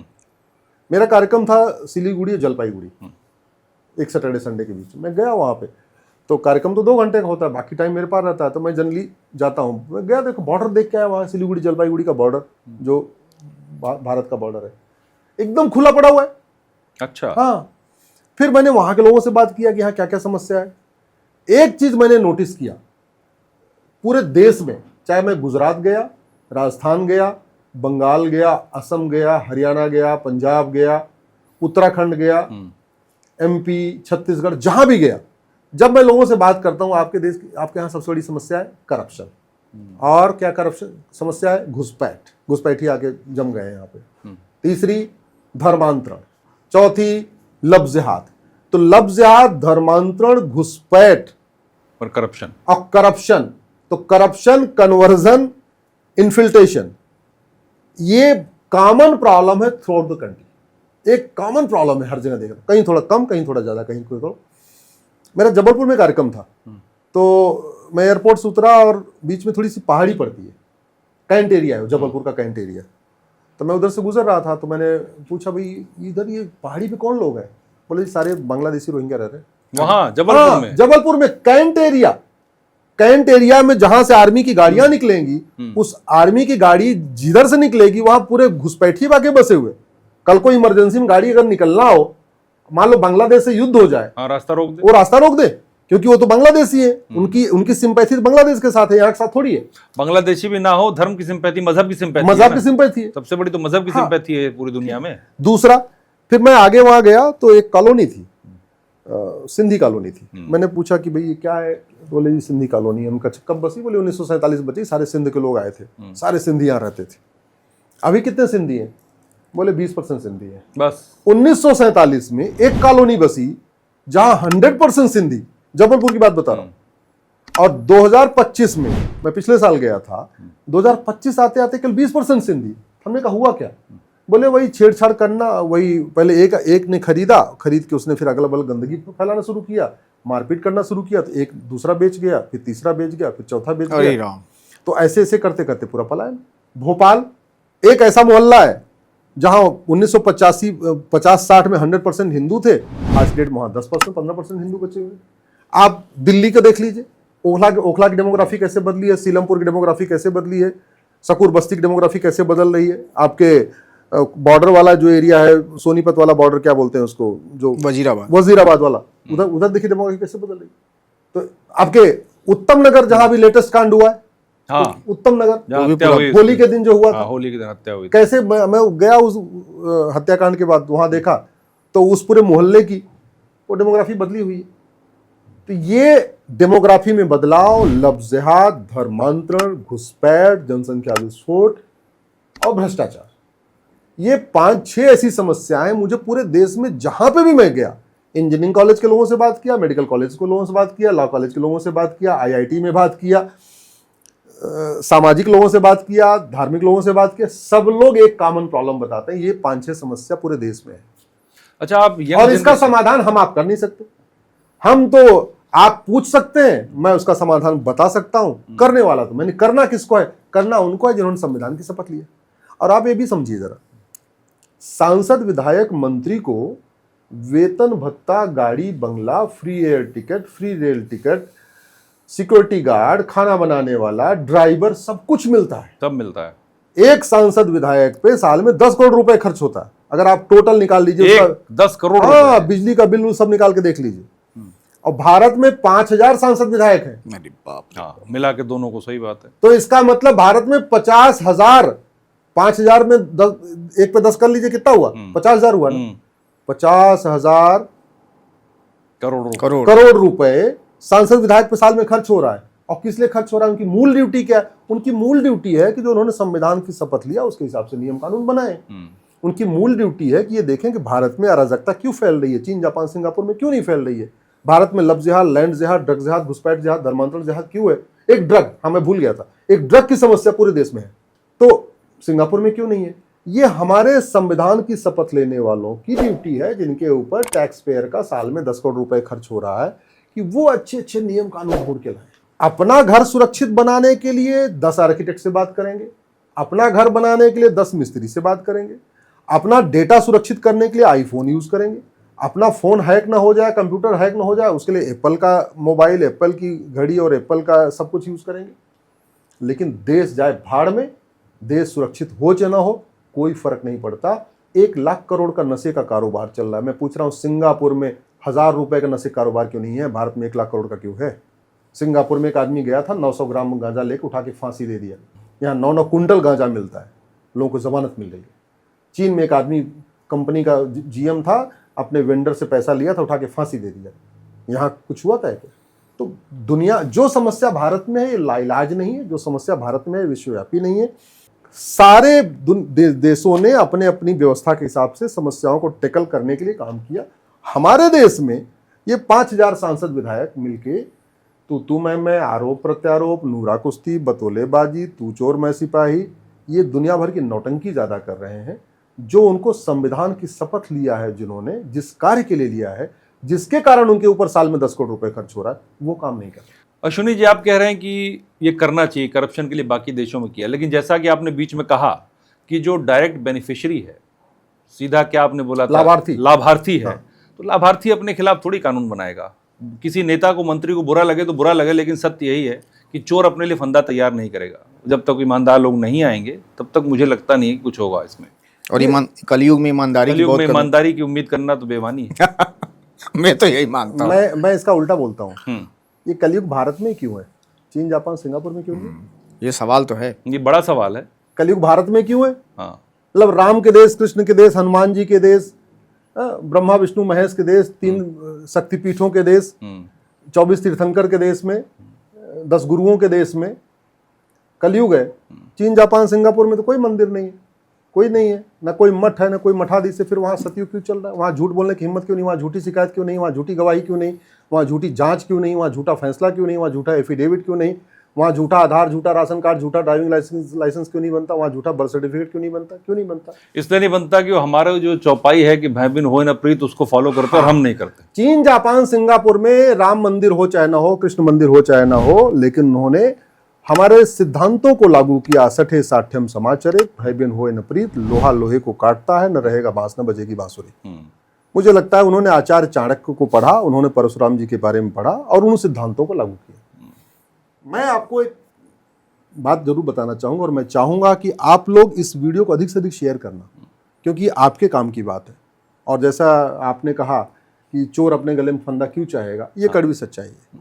लेकिन अगर आप तय कर लीजिए कि आपको अपने भविष्य की चिंता है कि नहीं, अपने आने वाले जनरेशन की चिंता नहीं है, अगर नहीं है तो ठीक है, फिर दल गुलामी करिए, पार्टियों की गुलामी करिए, जय जयकार करते रहिए। नहीं तो कड़वा सच लिखना शुरू करिए, कड़वा सच बोलना शुरू करिए।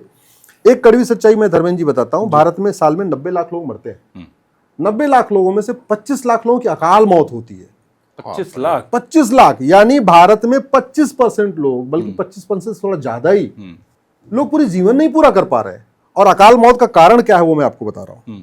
भारत में भ्रष्टाचार, फर्जी शिकायत और तारीख पे तारीख, इससे परेशान हो कि 2 लाख लोग आत्महत्या करते हैं। थाने का भ्रष्टाचार, तहसील का भ्रष्टाचार, कचहरी के भ्रष्टाचार, फर्जी वसीयत, फर्जी विरासत, कोर्ट के चक्कर, इससे फर्जी दहेज के केस, फर्जी SC ST के केस, ऐसे केसों से परेशान हो के साल में 2 लाख लोग आत्महत्या करते हैं। मैं एग्जांपल बता देता हूं, फतेहपुर कानपुर के आगे जब पैसे का लेन देन था, फर्जी SC ST केस लगा दिया, एक श्रीवास्तव परिवार था, 3 लोगों ने आत्महत्या कर लिया। रेवाड़ी में जमीन का विवाद चल रहा था, फर्जी SC/ST केस लगा दिया, 3 लोगों ने, वो यादव परिवार ने आत्महत्या कर लिया। पटना में बोले किराया बढ़ाएंगे, साल भर पूरा हो चुका, भाई किराया बढ़ा दो, उन्होंने बलात्कार का मुकदमा लिखवा दिया, बेचारे ने आत्महत्या कर लिया। तो इस देश में पति पत्नी में झगड़ा होता है, पत्नी घर चली जाती है, वहीं घर बैठे बैठे वो FIR लिखवा देती है, नंद नंदोई, जेठ जेठानी, सास ससुर, सब फंसते बुआ फूफा, सब। मौसी मौसा, मतलब सब दहेज मांग रहे हैं। हाँ। अरे हद हो गई यार, ऐसे सब दहेज मांग सकते हैं क्या? और सब चले गए जेल, हो गया। तो इस देश में घटिया कानून, सड़ी हुई न्यायिक व्यवस्था, सड़ी हुई पुलिस व्यवस्था, सड़ी हुई प्रशासनिक व्यवस्था के कारण साल में 2 लाख लोग मरते हैं। यहाँ 26 लोग मारे गए तो ऑपरेशन सिंदूर हो गया, 25,000 करोड़ से ज्यादा के बम और मिसाइलें हमने खर्च कर दिया, और यहाँ साल में 2 लाख लोग मर रहे हैं। इस भ्रष्टाचार कांड कोई चर्चा ही नहीं हो रही है। साल में 2 लाख लोग रोड एक्सीडेंट से मरते हैं। रोड एक्सीडेंट का मूल कारण है सड़क में गड्ढा, और सड़क में गड्ढे का मूल कारण है भ्रष्टाचार। रोड एक्सीडेंट के बड़ा कारण है कि RTO ऑफिस का भ्रष्टाचार, क्योंकि जिसको ड्राइविंग लाइसेंस, जिसको ड्राइविंग करनी नहीं आती, उसको घर बैठे बैठे 3,000 रुपए में ड्राइविंग लाइसेंस मिल जाता है, तो दूसरों को जाके ठोकता है। रोड एक्सीडेंट का मूल कारण है ड्राइवर अनाड़ी है या सड़क में गड्ढा है, और वो दोनों का मूल कारण है भ्रष्टाचार। जमीन विवाद में साल में 2 लाख लोग मरते हैं। भारत में हर साल 15 लाख लोगों का हाथ पैर टूटता है, सर फूटता है। क्यों?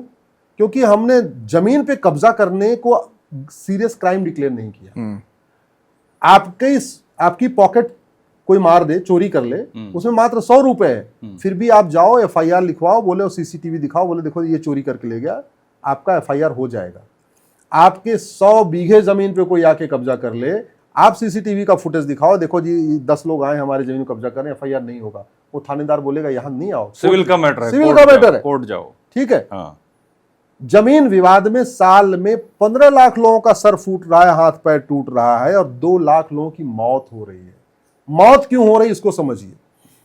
कोई भी जमीन पे वही कब्जा करेगा जो दबंग होगा। किसकी जमीन कब्जा करेगा? जो कमजोर होगा। कमजोर की जमीन पे दबंग ने कब्जा कर लिया, वो बेचारा थाने से कुछ उसको मदद नहीं मिल रही है, FIR हो नहीं रहा, कोर्ट जा रहा है, कोर्ट में उसको तारीख पे तारीख मिल रही है, 10 साल लड़ा, 15 साल लड़ा, उसकी रोजी रोटी का साधन उसकी जमीन थी, जमीन पे हो गया है कब्जा, तो करे क्या? अब उसके बच्चे एक दिन बड़े हो गए, वो पिता अपने 2 बेटों को लेके लाठी लेके बोले अब की बार ट्रैक्टर चलेगा तो इसको पीटेंगे। वो जो दबंग है खुद तो नहीं आता जमीन जोतने, वो ट्रैक्टर वाले को भेजता है, ठीक है, वो बाहर बैठा हुआ है। जैसे ही ट्रैक्टर आया, वो जमीन का जो गरीब था वो अपने बच्चों को लेके गया, लाठी से ट्रैक्टर के ड्राइवर को पीट दिया। ट्रैक्टर जो जबरदस्ती बेच रहा था उस पर तो मुकदमा नहीं होगा, मुकदमा किस पे हुआ? उस गरीब परिवार पे। तो उसकी जमीन तो पहले कब्जा हो गई थी, अब उसके ऊपर फौजदारी का मुकदमा शुरू हो गया। अब उसकी जो पत्नी है, उसकी जो घर में लोग हैं, वो अपना जेवर बेचेंगे, तब जाके उनकी जमानत होगी। इसके लिए कौन है? इसके लिए संविधान की शपथ लेने वाले सांसद, विधायक, मंत्री और जज जिम्मेदार। भारत में मिलावटखोरी के कारण साल में 2 लाख लोगों की मौत हो रही है। 2 लाख लोगों की मौत हो रही है। नकली पनीर खा के, नकली दवा खा के, नकली इंजेक्शन के कारण, दूध है नकली दूध, सब कुछ नकली। ऐसी कौन? अरे पेस्ट तक नकली बिक रहा है। आपका जो है दूध नकली बिक रहा है, पनीर नकली, चावल नकली, दाल नकली, मसाला नकली, सब्जी नकली, सब कुछ नकली हो रहा है। कौन जिम्मेदार है? ये मिलावटखोरी हम आप रोक सकते हैं क्या? ये संविधान की शपथ लेने वालों की ड्यूटी है, मिलावटखोरी के खिलाफ कठोर कानून बनाए। 2 लाख लोग साल में मर रहे हैं। 5 लाख बहन बेटियां साल में गायब हो रही हैं, उसमें 3.5 लाख ही वापस नहीं मिल पाती हैं। यानी प्रतिदिन 1,000 बेटियों का प्रतिदिन 1,000 बेटियां लफ्ज़हात का शिकार हो रही हैं। इसे रोका जा सकता है कठोर नियम कानून बना के। 100 लाख एकड़ जमीन पे कब्जा हो रखा है, 40 लाख एकड़ जमीन पे वक्फ बोर्ड ने कब्जा किया हुआ है, 40 लाख एकड़ जमीन पे चर्च और मिशनरियों ने कब्जा किया है, 40 लाख एकड़ जमीन पे मजार, दरगाह और पक्का कब्रिस्तान बना के कब्जा कर लिया गया है। ये कौन ठीक करेगा? हम आप नहीं ठीक कर सकते, इसको तो शासन को ही ठीक करना पड़ेगा, सरकार को ठीक करना पड़ेगा। सरकार ठीक नहीं कर रही है। 1500 परिवारों का प्रतिदिन धर्मांतरण हो रहा है। जिस धर्मांतरण को रोकने के लिए 4 साहिबजादों ने बलिदान दे दिया, जिस धर्मांतरण को रोकने के लिए गुरु तेग बहादुर जी ने, गुरु गोविंद सिंह ने अपना सर्वस्व न्यौछावर कर दिया, जिस धर्मांतरण को रोकने के लिए छत्रपति शिवाजी महाराज, संभाजी महाराज ने सर्वस्व न्यौछावर कर दिया, आज वो धर्मांतरण पहले से ज्यादा बढ़ चुका है। और दुर्भाग्य देखिए, गुरुओं का नाम लेने वाले, छत्रपति शिवाजी के नाम पे लोग वोट मांगने वाले, गुरु गोविंद सिंह जी, गुरु तेग बहादुर जी को बलिदान दिवस पे और प्रकाश वर्ष पे लगातार उनको माला फूल पहनाने वाले धर्मांतरण खिलाफ कठोर कानून नहीं बना रहे। 5 करोड़ घुसपैठिया के बैठे हुए हैं, हमारा रोटी कपड़ा मकान छीन रहे हैं। इसके लिए कौन जिम्मेदार है? सरकार जिम्मेदार है, जिन्होंने कठोर कानून नहीं बनाया। भारत में जनसंख्या विस्फोट हो रहा है। हमारे पूर्वज कहते थे जितनी चादर हो उतना पैर फैलाओ। हमारी चादर कितनी है? हमारे पास जमीन मात्र दुनिया की 2% है, जमीन हमारी दुनिया की 20% हो गई, यानी हमारे पास आबादी आबादी जमीन हमारे पास दुनिया की 2% है, जनसंख्या हमारी दुनिया की 20% हो गई। 20%। इसका मतलब ये हुआ कि हमारे पास सोने के लिए 2 चारपाई है और सोने वाले 20 है। बिल्कुल। हमारे पास पानी दुनिया का मात्र 4% है और जनसंख्या 20% है, यानी 4 गिलास पानी है, पीने वाले 20 है। जब तक 2 करोड़ लोगों को रोजगार मिलता, 10 करोड़ बेरोजगार बढ़ जाते हैं। जब तक 2 करोड़ सरकार घर बना के देती है, 10 करोड़ बेघर और पैदा हो जाते हैं। कौन रोकेगा? सरकार को ही सरकार रोकना रोकेगी। है इसको, और कौन रोक सकता भाई जो समझदार है उन्होंने हम दो हमारे 2 कर लिया। ज्यादा से ज्यादा अगर 2 बेटियां होती तो एक और ट्राई मार लेते हैं बेटे के लिए, चलो हम 2 हमारे 3 कर लेते। इस तरह तो कोई नहीं जा रहा है ना। लेकिन हम दो हमारे 18 थोड़ी ना होते, हम 2 हमारे 18 तो नहीं करते, हम 2 हमारे 22 तो नहीं करते, हम 2 हमारे 24 तो नहीं करते। हो रहा है, सरकार की ड्यूटी है। जितना आतंकवाद अलगाववाद भारत में है, चीन जापान सिंगापुर में क्यों नहीं है? क्योंकि उन्होंने परशुराम नीति अपनाई, कठोर कानून बनाया। देखिए वहां शांति है, समृद्धि है। आप परशुराम नीति की बात कर रहे हैं, परशुराम जुलूस निकालने में मुकदमे दर्ज हो रहा है। भारत में साल में 2 लाख लोगों का साइबर फ्रॉड के कारण बैंक खाता खाली हो रहा है। टर्की में अभी एक बैंक का एक आदमी ने खाता खाली किया था, 340 साल सजा हुई है। एक अकाउंट हैक किया था, मात्र एक अकाउंट हैक करने 340 साल। हाँ, और तुरंत हो गई होगी, तुरंत 6 महीने के अंदर पकड़ा, नार्को पॉलीग्राफ में टेस्ट किया, सजा खत्म, बात हो गई। वो नहीं तारीख पे तारीख चलेगी, तारीख पे तारीख चलेगी। हमारे यहाँ तो ये पता है कि इस गांव में जामताड़ा का नाम सब जानते, वहां होता है, उसके बाद नहीं रोक पा रहे आप। इस देश में मैंने यही कहा ना, 50% समस्याओं का मूल कारण है जनसंख्या विस्फोट। जनसंख्या विस्फोट से दुष्परिणाम क्या है? एयर पोल्यूशन होता है, वाटर पोल्यूशन होता है, लैंड पोल्यूशन होता है, नॉइज पोल्यूशन होता है, प्लास्टिक पोल्यूशन होता है, थर्मल पोल्यूशन होता है, रेडियो एक्टिव पोल्यूशन होता है, विजुअल पोल्यूशन होता है, लिटर पोल्यूशन होता है, लाइट पोल्यूशन होता है। और ये 10 तरीके के पोल्यूशन है। इससे साल में 10 लाख लोगों की अकाल मौत होती है। और इस पोल्यूशन का मूल कारण है जनसंख्या विस्फोट। दुर्भाग्य देखिए, इस पर कोई चर्चा नहीं हो रही है। अश्लीलता, फुहड़ता, नग्नता फैलती जा रही है, उस पर कोई चर्चा नहीं हो रही है। मूल कारण है घटिया कानून। मजहब के आधार पर नियम कानून आज भी चल रहे हैं, जबकि मजहब के आधार पर विभाजन हो चुका है। हमने आज तक वो कानून नहीं बदले हैं। भारत में आज भी वक्फ बोर्ड, वक्फ ट्रिब्यूनल चल रहा है। हिंदू बोर्ड तो नहीं है, हिंदू ट्रिब्यूनल तो नहीं है, बिल्कुल नहीं है। तो आज वो व्यवस्था कौन बदलेगा? ये सरकार की ड्यूटी है। मुगल चले गए, फिर भी मदरसा चल रहा है, ये कौन बदलेगा? सरकार बदलेगी। अंग्रेज चले गए, फिर भी मॉन्टेसरी मिशनरी चल रहा है। भारत में जो वृद्धाश्रम बन रहे हैं, श्रवण कुमार के देश में जो माता पिता निकाले जा रहे हैं, वो मूल कारण है कॉन्वेंट और मॉन्टेसरी एजुकेशन सिस्टम। इसके लिए तो अब मैं मान सकता हूँ, बिल्कुल है। परिवार के परिवार बर्बाद हो रहे हैं। भाई भाई एक साथ नहीं रहना चाह रहे हैं, देवरानी जेठानी एक साथ नहीं रहना चाह रहे। अच्छा, भाई भाई तो छोड़ो, बच्चे अपने माँ बाप के साथ नहीं रहना चाह रहे। ये श्रवण कुमार का देश है, कौन जिम्मेदार है? कॉन्वेंट मॉन्टेसरी कौन बंद करेगा? वैदिक गुरुकुल शिक्षा व्यवस्था कौन ले आएगा? ये सरकार की ड्यूटी धंधा है सर। धंधा, हाँ, बहुत बड़ा धंधा हो चुका है ये। भारत में 1000 से ज्यादा नाम चल रहे हैं गुलामी। एक एक नाम बदला जाएगा चुनाव के पहले। अरे भैया, एक भारतीय नामकरण संहिता बनाओ, पूरे देश का नाम बदलो, पूरे देश में सारे गुलामी का नाम हटा दो, खत्म करो। काशी, मथुरा, भद्रकाली, भोजशाला, अटाला, अदीना, दुनिया भर की गुलामी के निशान चल रहे हैं। कब तक कोर्ट के जरिए हमें लड़ते रहेंगे? एक भारतीय धरोहर संहिता बनाओ, पूरे देश में एक साथ सर्वे करा लो, सैटेलाइट सर्वे करा लो, कार्बन डेटिंग करा लो, जो कराना है सब करा लो। टेक्नोलॉजी बहुत है। अगर हम अग्नियान, सूर्यान, मंगलयान बना सकते हैं, ब्रह्मोस और अग्नि बना सकते हैं, मिसाइलें बना सकते हैं 5000 किलोमीटर 7000 किलोमीटर की, तो बिल्डिंग का सर्वे करके नहीं चेक कर सकते कि यार बिल्डिंग तोड़ी कब, कितनी पुरानी है, कब कितनी तोड़ी पुरानी गई, है, कब बनी, इसकी फाउंडेशन कब बनी, इसकी दीवार कब बनी, इसका गुंबद कब बना, एक साथ ही बना, अलग अलग मटेरियल पता कर सकते हैं। लेकिन वही बात है ना, करेगा कौन? आम जनता नहीं कर सकती, सरकार को ही करना है। गुलामी की चिकित्सा व्यवस्था आज भी चल रही है। आज भी भारतीय चिकित्सा व्यवस्था के साथ सौतेला व्यवहार हो रहा है। हर साल धनतेरस मनाई जाती है। धनतेरस मनाने वालों को पता ही नहीं है कि धनतेरस धनवंतरी जी के नाम पे है। ठीक है, लोग सोच रहे हैं सोने का सिक्का खरीदना है। लोग इतनी क्या व्यवस्था आ गई है भारतीय। अभी भी गुलामी की कुरीतियां, गुलामी की प्रथाएं चल रही हैं, उस पर कोई चर्चा नहीं हो रही। बाल विवाह, रात्रि विवाह, घूंघट प्रथा ये हमारी प्रथा नहीं है। ये बाल विवाह, रात्रि विवाह, घूंघट प्रथा मुगलों के कारण शुरू हुई। तो बहन बेटियों को उठा लेते थे, और जहाँ पे उनका दबदबा कम था वहाँ पे बाल विवाह, रात्रि विवाह, घूंघट प्रथा नहीं है।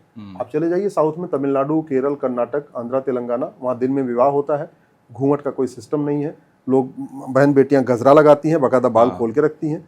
तो ये सिस्टम उनके कारण आया, लेकिन आज भी चल रहा है। इस पे खुल के कभी संसद में, हाँ, संसद में शेरो शायरी होगी, बतौलेबाजी होगी, भाषणबाजी होगी, लच्छेदार बातें होगी, ऐसी चीजों पे संसद में चर्चा होनी चाहिए। उससे बहुत लार्जर इम्पैक्ट जाता है। हम आप जो बात कर रहे हैं इसको मान लीजिए 1 करोड़ लोग देखेंगे, लेकिन अगर यही बात संसद में हो तो 10 करोड़ लोग देखेंगे, 20 करोड़ लोग देखेंगे। इंटरनेशनली उसमें डिस्कशन होगा। ये संसद बात बड़ी होगी ना कि आप संसद में बात कर रहे हैं, संजीदगी होगी ना उसके अंदर। जिस 1861 के पुलिस एक्ट का दुरुपयोग करके जलियांवाला बाग कांड हुआ था, वो पुलिस एक्ट आज भी चल रहा है। अच्छा, हाँ, देखिए 1857 में मंगल पांडे जी ने यहाँ क्रांति किया। अंग्रेजों ने पूछा कि मंगल पांडे कौन है, बोले साहब ये सिपाही है। बोले नहीं नहीं सिपाही नहीं, किस उसका है? बोले जी ब्राह्मण है। अच्छा, शिखाधारी थे वो, शिखाधारी रहता था। मंगल पांडे की क्रांति के बाद अंग्रेजों को ब्राह्मणों से सख्त नफरत शुरू हो गई और मंगल पांडे जी की क्रांति 1 महीने के अंदर सिंध, मुल्तान, ढाका, चटगांव, गुवाहाटी, कन्याकुमारी, कच्छ, भुज पूरे देश में फैल गई। उस वाले भारत में, भारत पाकिस्तान बांग्लादेश में। अंग्रेजों ने सर्वे करा के पूछा कि यार ये बताओ, ये मंगल पांडे ने जो क्रांति किया, ये पूरी बात फैली कैसे? तो उस जांच में ये सामने आया कि मंगल पांडे की क्रांति को पूरे भारत में फैलाने वाले मठ मंदिर के पुजारी हैं, ब्राह्मण हैं। कैसे किया उन्होंने? मठ मंदिर के पुजारियों ने रिले रेस शुरू कर दिया। ठीक है, हाँ, बस 4 पंडित पूरब जा रहे हैं, 4 पंडित पश्चिम जा रहे हैं, 4 उत्तर जा रहे हैं, 4 दक्षिण जा रहे हैं। 20-30 किलोमीटर तक वो गए, अगले मठ मंदिर तक पूरी कहानी बता दिया। उसके बाद वो लौट आए, वो वाला आगे गया, वो वाला आगे गया, वो वाला आगे गया। अरे वाह। और उसके बाद उन्होंने समाज में घोड़े वोड़े हमारे पास होते ही थे, भाई मांग लिया। ठाकुरों के यहाँ घोड़ा होता था, जिसके पास भी होता था, जो जमींदार उनके पास घोड़ा ले लेते थे। बोले ये खबर देनी है। तो मठ मंदिर के पुजारियों ने 1 महीने के अंदर पूरे पाकिस्तान, पूरे बांग्लादेश और पूरे भारत में ये खबर फैला दिया कि ये मंगल पांडे जी ने क्रांति किया और हमें उनका साथ देना है। अच्छा, उसी से चिढ़ने के बाद अंग्रेजों ने ब्राह्मणों को फांसी देना शुरू किया। इसलिए अच्छा। ब्रिटिश काल में 60% फांसी केवल ब्राह्मणों को हुई है, 40% में सब है। कुछ लोग 70% भी कहते हैं, लेकिन मेरा अपना है 60% फांसी हुई है, ज्यादातर फांसी ब्राह्मणों को। ब्रिटिश काल में पूरे मूवमेंट को लीड ब्राह्मणों ने किया, पूरे मूवमेंट को। ब्रिटिश काल में मठ मंदिर ही अंग्रेजों के खिलाफ विद्रोह का केंद्र बन गया, सेंटर बन गया। क्योंकि हमारा जो मठ मंदिर था वो हमारा कम्युनिकेशन सेंटर हुआ करता था। हमारा जो मठ मंदिर था वो हमारा इतनी कम्युनिटी सेंटर था। हमारा मठ मंदिर हमारा पावर सेंटर हुआ करता था। हमारा मठ मंदिर हमारा बिजनेस सेंटर हुआ करता था। तो मठ मंदिर एक तरीके से, मठ मंदिरों पे पूजा पाठ होता था, मठ मंदिरों पे शादी विवाह होता था, मठ मंदिरों पे ही जो है विचारों का आदान प्रदान होता था, सब कुछ मठ मंदिरों से होता था। तो उन्होंने कानून बनाया। अंग्रेज 1857 में मंगल पांडे की क्रांति की तुरंत ही बाद एक लॉ कमीशन बनाया। अच्छा, लॉ कमीशन में मैकाले को लॉ कमीशन का चेयरमैन बनाया। ये वीडियो बहुत कम लोग जानते हैं, इसलिए इस वीडियो को अधिक से अधिक शेयर करना आप। लॉ कमीशन और मैकाले को बोला, मैकाले कोई लीगल वो नहीं था। अच्छा, उसकी लीगल बैकग्राउंड नहीं थी, वो एजुकेशनिस्ट था वो। हाँ, इंग्लिश के लिए कहा जाता है उसको, इंग्लिश लेके आया। मैकाले को बोला तो कानून बना, उसने कानून बनाया। तो पहला कानून बनाया 1860 में, इंडियन पेनल कोड, और दुनिया भर का अपराध डिक्लेयर कर दिए। बोला कानून तो बन गया, इनको लाठियों से पीटेगा कौन? ये तो विद्रोह पे उतारू हो चुके हैं। चारों तरफ मठ मंदिरों में जगह जगह मीटिंग चल रही है, बैठकें चल रही है। तो बोले एक काम करो, अब पुलिस क्रिएट करना है भारत में। तो अगला 1861 में कानून बनाया, इसको कहते हैं पुलिस एक्ट। अच्छा, जो आज तक चलता है, आज तक चल रहा है, आज भी वो चल रहा है। वही वाला 1861 वाला। जब वो हो गया, बोले अब इनको काम करो, जो इनका मेन कम्युनिकेशन सेंटर है, पावर सेंटर है, एजुकेशन सेंटर है, कल्चरल सेंटर, मठ मंदिर, इसको कंट्रोल में ले लो। तो 1863 में उन्होंने मठ मंदिरों को कंट्रोल करने वाला कानून बनाया। और शर्मनाक ये है कि अंग्रेज तो 2 कानून बना के गए थे मठ मंदिर को कंट्रोल करने के लिए, हमारे वाले अंग्रेजों ने 33 कानून और बना दिए। भारत में मठ मंदिरों को कंट्रोल करने के लिए इस समय 35 कानून चल रहे हैं। चर्च और मस्जिद को कंट्रोल करने के लिए एक कानून नहीं है। भारत में 4 लाख मठ मंदिरों पे सरकार का कंट्रोल है, एक भी चर्च, एक भी मस्जिद पे सरकार का कंट्रोल नहीं है। चर्च और मस्जिद से सरकार 1 रुपए नहीं लेती है। मठ मंदिरों की 1 लाख करोड़ की प्रॉपर्टी पे सरकारें कब्जा करके बैठी है। नेता उड़ा रहे हैं, वहीं पार्टी कर रहे हैं, वहां से चढ़ावे पे अपना हिसाब किताब कर रहे हैं। मतलब कुल मिला के जो अंग्रेजों ने किया था कि मठ मंदिरों को कंट्रोल करके पंडा पुजारियों को उन्होंने नौकर बना दिया था, वही सिस्टम आज भी चल रहा है। आज की डेट में हम लोग जाते हैं तो यार कहते हैं यार ये मठ मंदिर वाले, अरे बेचारे उनको क्या करे, वो तो नौकर बने हुए हैं, उनके पास कुछ है ही नहीं है, पूरी व्यवस्था तो करनी है। तो वो एक बड़ा कारण था, आज तक ठीक नहीं हुआ। हमने एक भारतीय धर्मस्थल संहिता आज तक नहीं बनाई, हमने भारतीय न्याय संहिता आज तक नहीं बनाई, हमने भारतीय पुलिस संहिता आज तक नहीं बनाई, हमने भारतीय चुनाव संहिता आज तक नहीं बनाई, हमने भारतीय कर संहिता आज तक नहीं बनाई, हमने भारतीय व्यापार संहिता आज तक नहीं बनाई, हमने भारतीय बैंकिंग संहिता आज तक नहीं बनाई। आज वही 1949 वाला कानून जो अंग्रेजों का था वही चल रहा है। इस देश में 225 अंग्रेजी कानून आज भी चल रहे हैं। आज तक अंग्रेजी कानूनों को हमने खत्म नहीं किया। 1950 के बाद 50 हिंदू विरोधी कानून बनाए गए संसद के अंदर, दुर्भाग्यवश उनमें से वो खत्म नहीं हुए हैं। तो हम बहुत असुरक्षित हैं, लोग को समझ में नहीं आ रहा है, लेकिन हम कह रहे हैं हम आग पे ऊपर बैठे हुए हैं, बस वो सुलग रही, वो भभक नहीं रही, दिख नहीं रहा है। मतलब ये नियर बाई में नहीं दिख रहा, हो सकता है कि आने वाले 50 साल के बाद सब कुछ बिल्कुल, खत्म हो। अगर आप इन चीजों, एक भी अगर अंग्रेजी कानून छूटा तो देश सुरक्षित नहीं रह सकता। और ऐसे वो जो 50 अंग्रेजी कानून है, 50 कानून जो 1950 के बाद बनाए गए, अगर उनको हमने खत्म नहीं किया तो देश सुरक्षित नहीं हो सकता। इस देश में अलगाववादियों, माओवादियों, नक्सलियों को फंडिंग कराने के लिए 2010 में एक FCRA कानून बनाया गया। वो कानून अभी भी चल रहा है, खत्म नहीं हुआ। जब कानून चल रहा है तो फंडिंग आ रही है, तो लव जिहाद, धर्मांतरण, घुसपैठ सब चलता रहेगा। तो सरकार तो बड़े दावे करती है कि हमने इतने NGO बंद कर दिए, इतनी फंडिंग रोक दी, सब खत्म कर दिया। हाँ, NGO बंद किया, ये सच्चाई है, NGO बंद किया है, लेकिन हमारा ये कहना है कि आप न रहेगा बांस न बजेगी बांसुरी, इस सिद्धांत पे रहेंगे तो देश जरा सुरक्षित। सिंपल एक लाइन की बात है कि दानवों को मार डालो, बस वध करो उनका, तभी ये देश मानव सुरक्षित- दानव एक साथ नहीं रह सकते। आपको दानवों को कठोर दंड देना पड़ेगा। मानवाधिकार केवल मानव का होना चाहिए, दानव को कठोर दंड होना चाहिए। और वैसे भी मैं आपको एक एग्जांपल देता हूं। हमारे देश में खली है, राइट, ग्रेट खली, बहुत पहलवान है। मान लो खली भी आ जाए इस कमरे में और हम आप 3 लोगों को चैलेंज करें, भाई हमसे कुश्ती कौन करेगा, हम तीनों हाथ खड़े कर देंगे, हम नहीं कर पाएंगे। हाँ। लेकिन खली का 1 महीने भोजन बंद कर दिया जाए और उसके बाद खली की हिम्मत पड़ेगी चैलेंज करने की? हम नहीं, बिल्कुल नहीं, सही। और चैलेंज अगर कर देगा तो हम तीनों पहले कहेंगे रुको, पहले मैं इसको पीट के आता हूं। हाँ, करेंगे नहीं करेंगे? सही एग्जांपल दे रहे हैं, बिल्कुल। अरे भैया, इनकी फंडिंग बंद करो, इनका कारोबार खत्म करो। जो दानवों का कारोबार है, ड्रग कारोबार, उसको रोको, मामला ठीक होगा। इनकी विदेशी फंडिंग रोको, तब मामला ठीक होगा। नई फंडिंग इनको आएगी तो काम अपना करेंगे। अश्विनी जी, आपने बहुत गंभीर मुद्दों पे बहुत गंभीर बातें कही हैं और बहुत सही उदाहरण भी दिए हैं, बड़ा अच्छा लगा। और मैं लोगों से कहूंगा कि आप इस चीज़ को देखिए, समझिए। हमारी कोशिश यही है अश्विनी जी की, हमारी सबकी, कि कुछ चीज़ें जो आपको नहीं पता, जिसके एक्सपर्ट हैं अश्विनी, जो दिन भर लगे रहते हैं, पढ़ते रहते हैं, देश के सुधार के लिए PIL लगाते रहते हैं, उसमें आप लोग भी सपोर्ट करें, इस वीडियो को शेयर करें, चैनल को सब्सक्राइब करें, और अगर कोई सवाल है तो वो ज़रूर लिखें। आपने बहुत अच्छी बातें बताई अश्विनी जी, फिर आपसे बात होगी। बहुत धन्यवाद आपका। बहुत बहुत आभार आपका।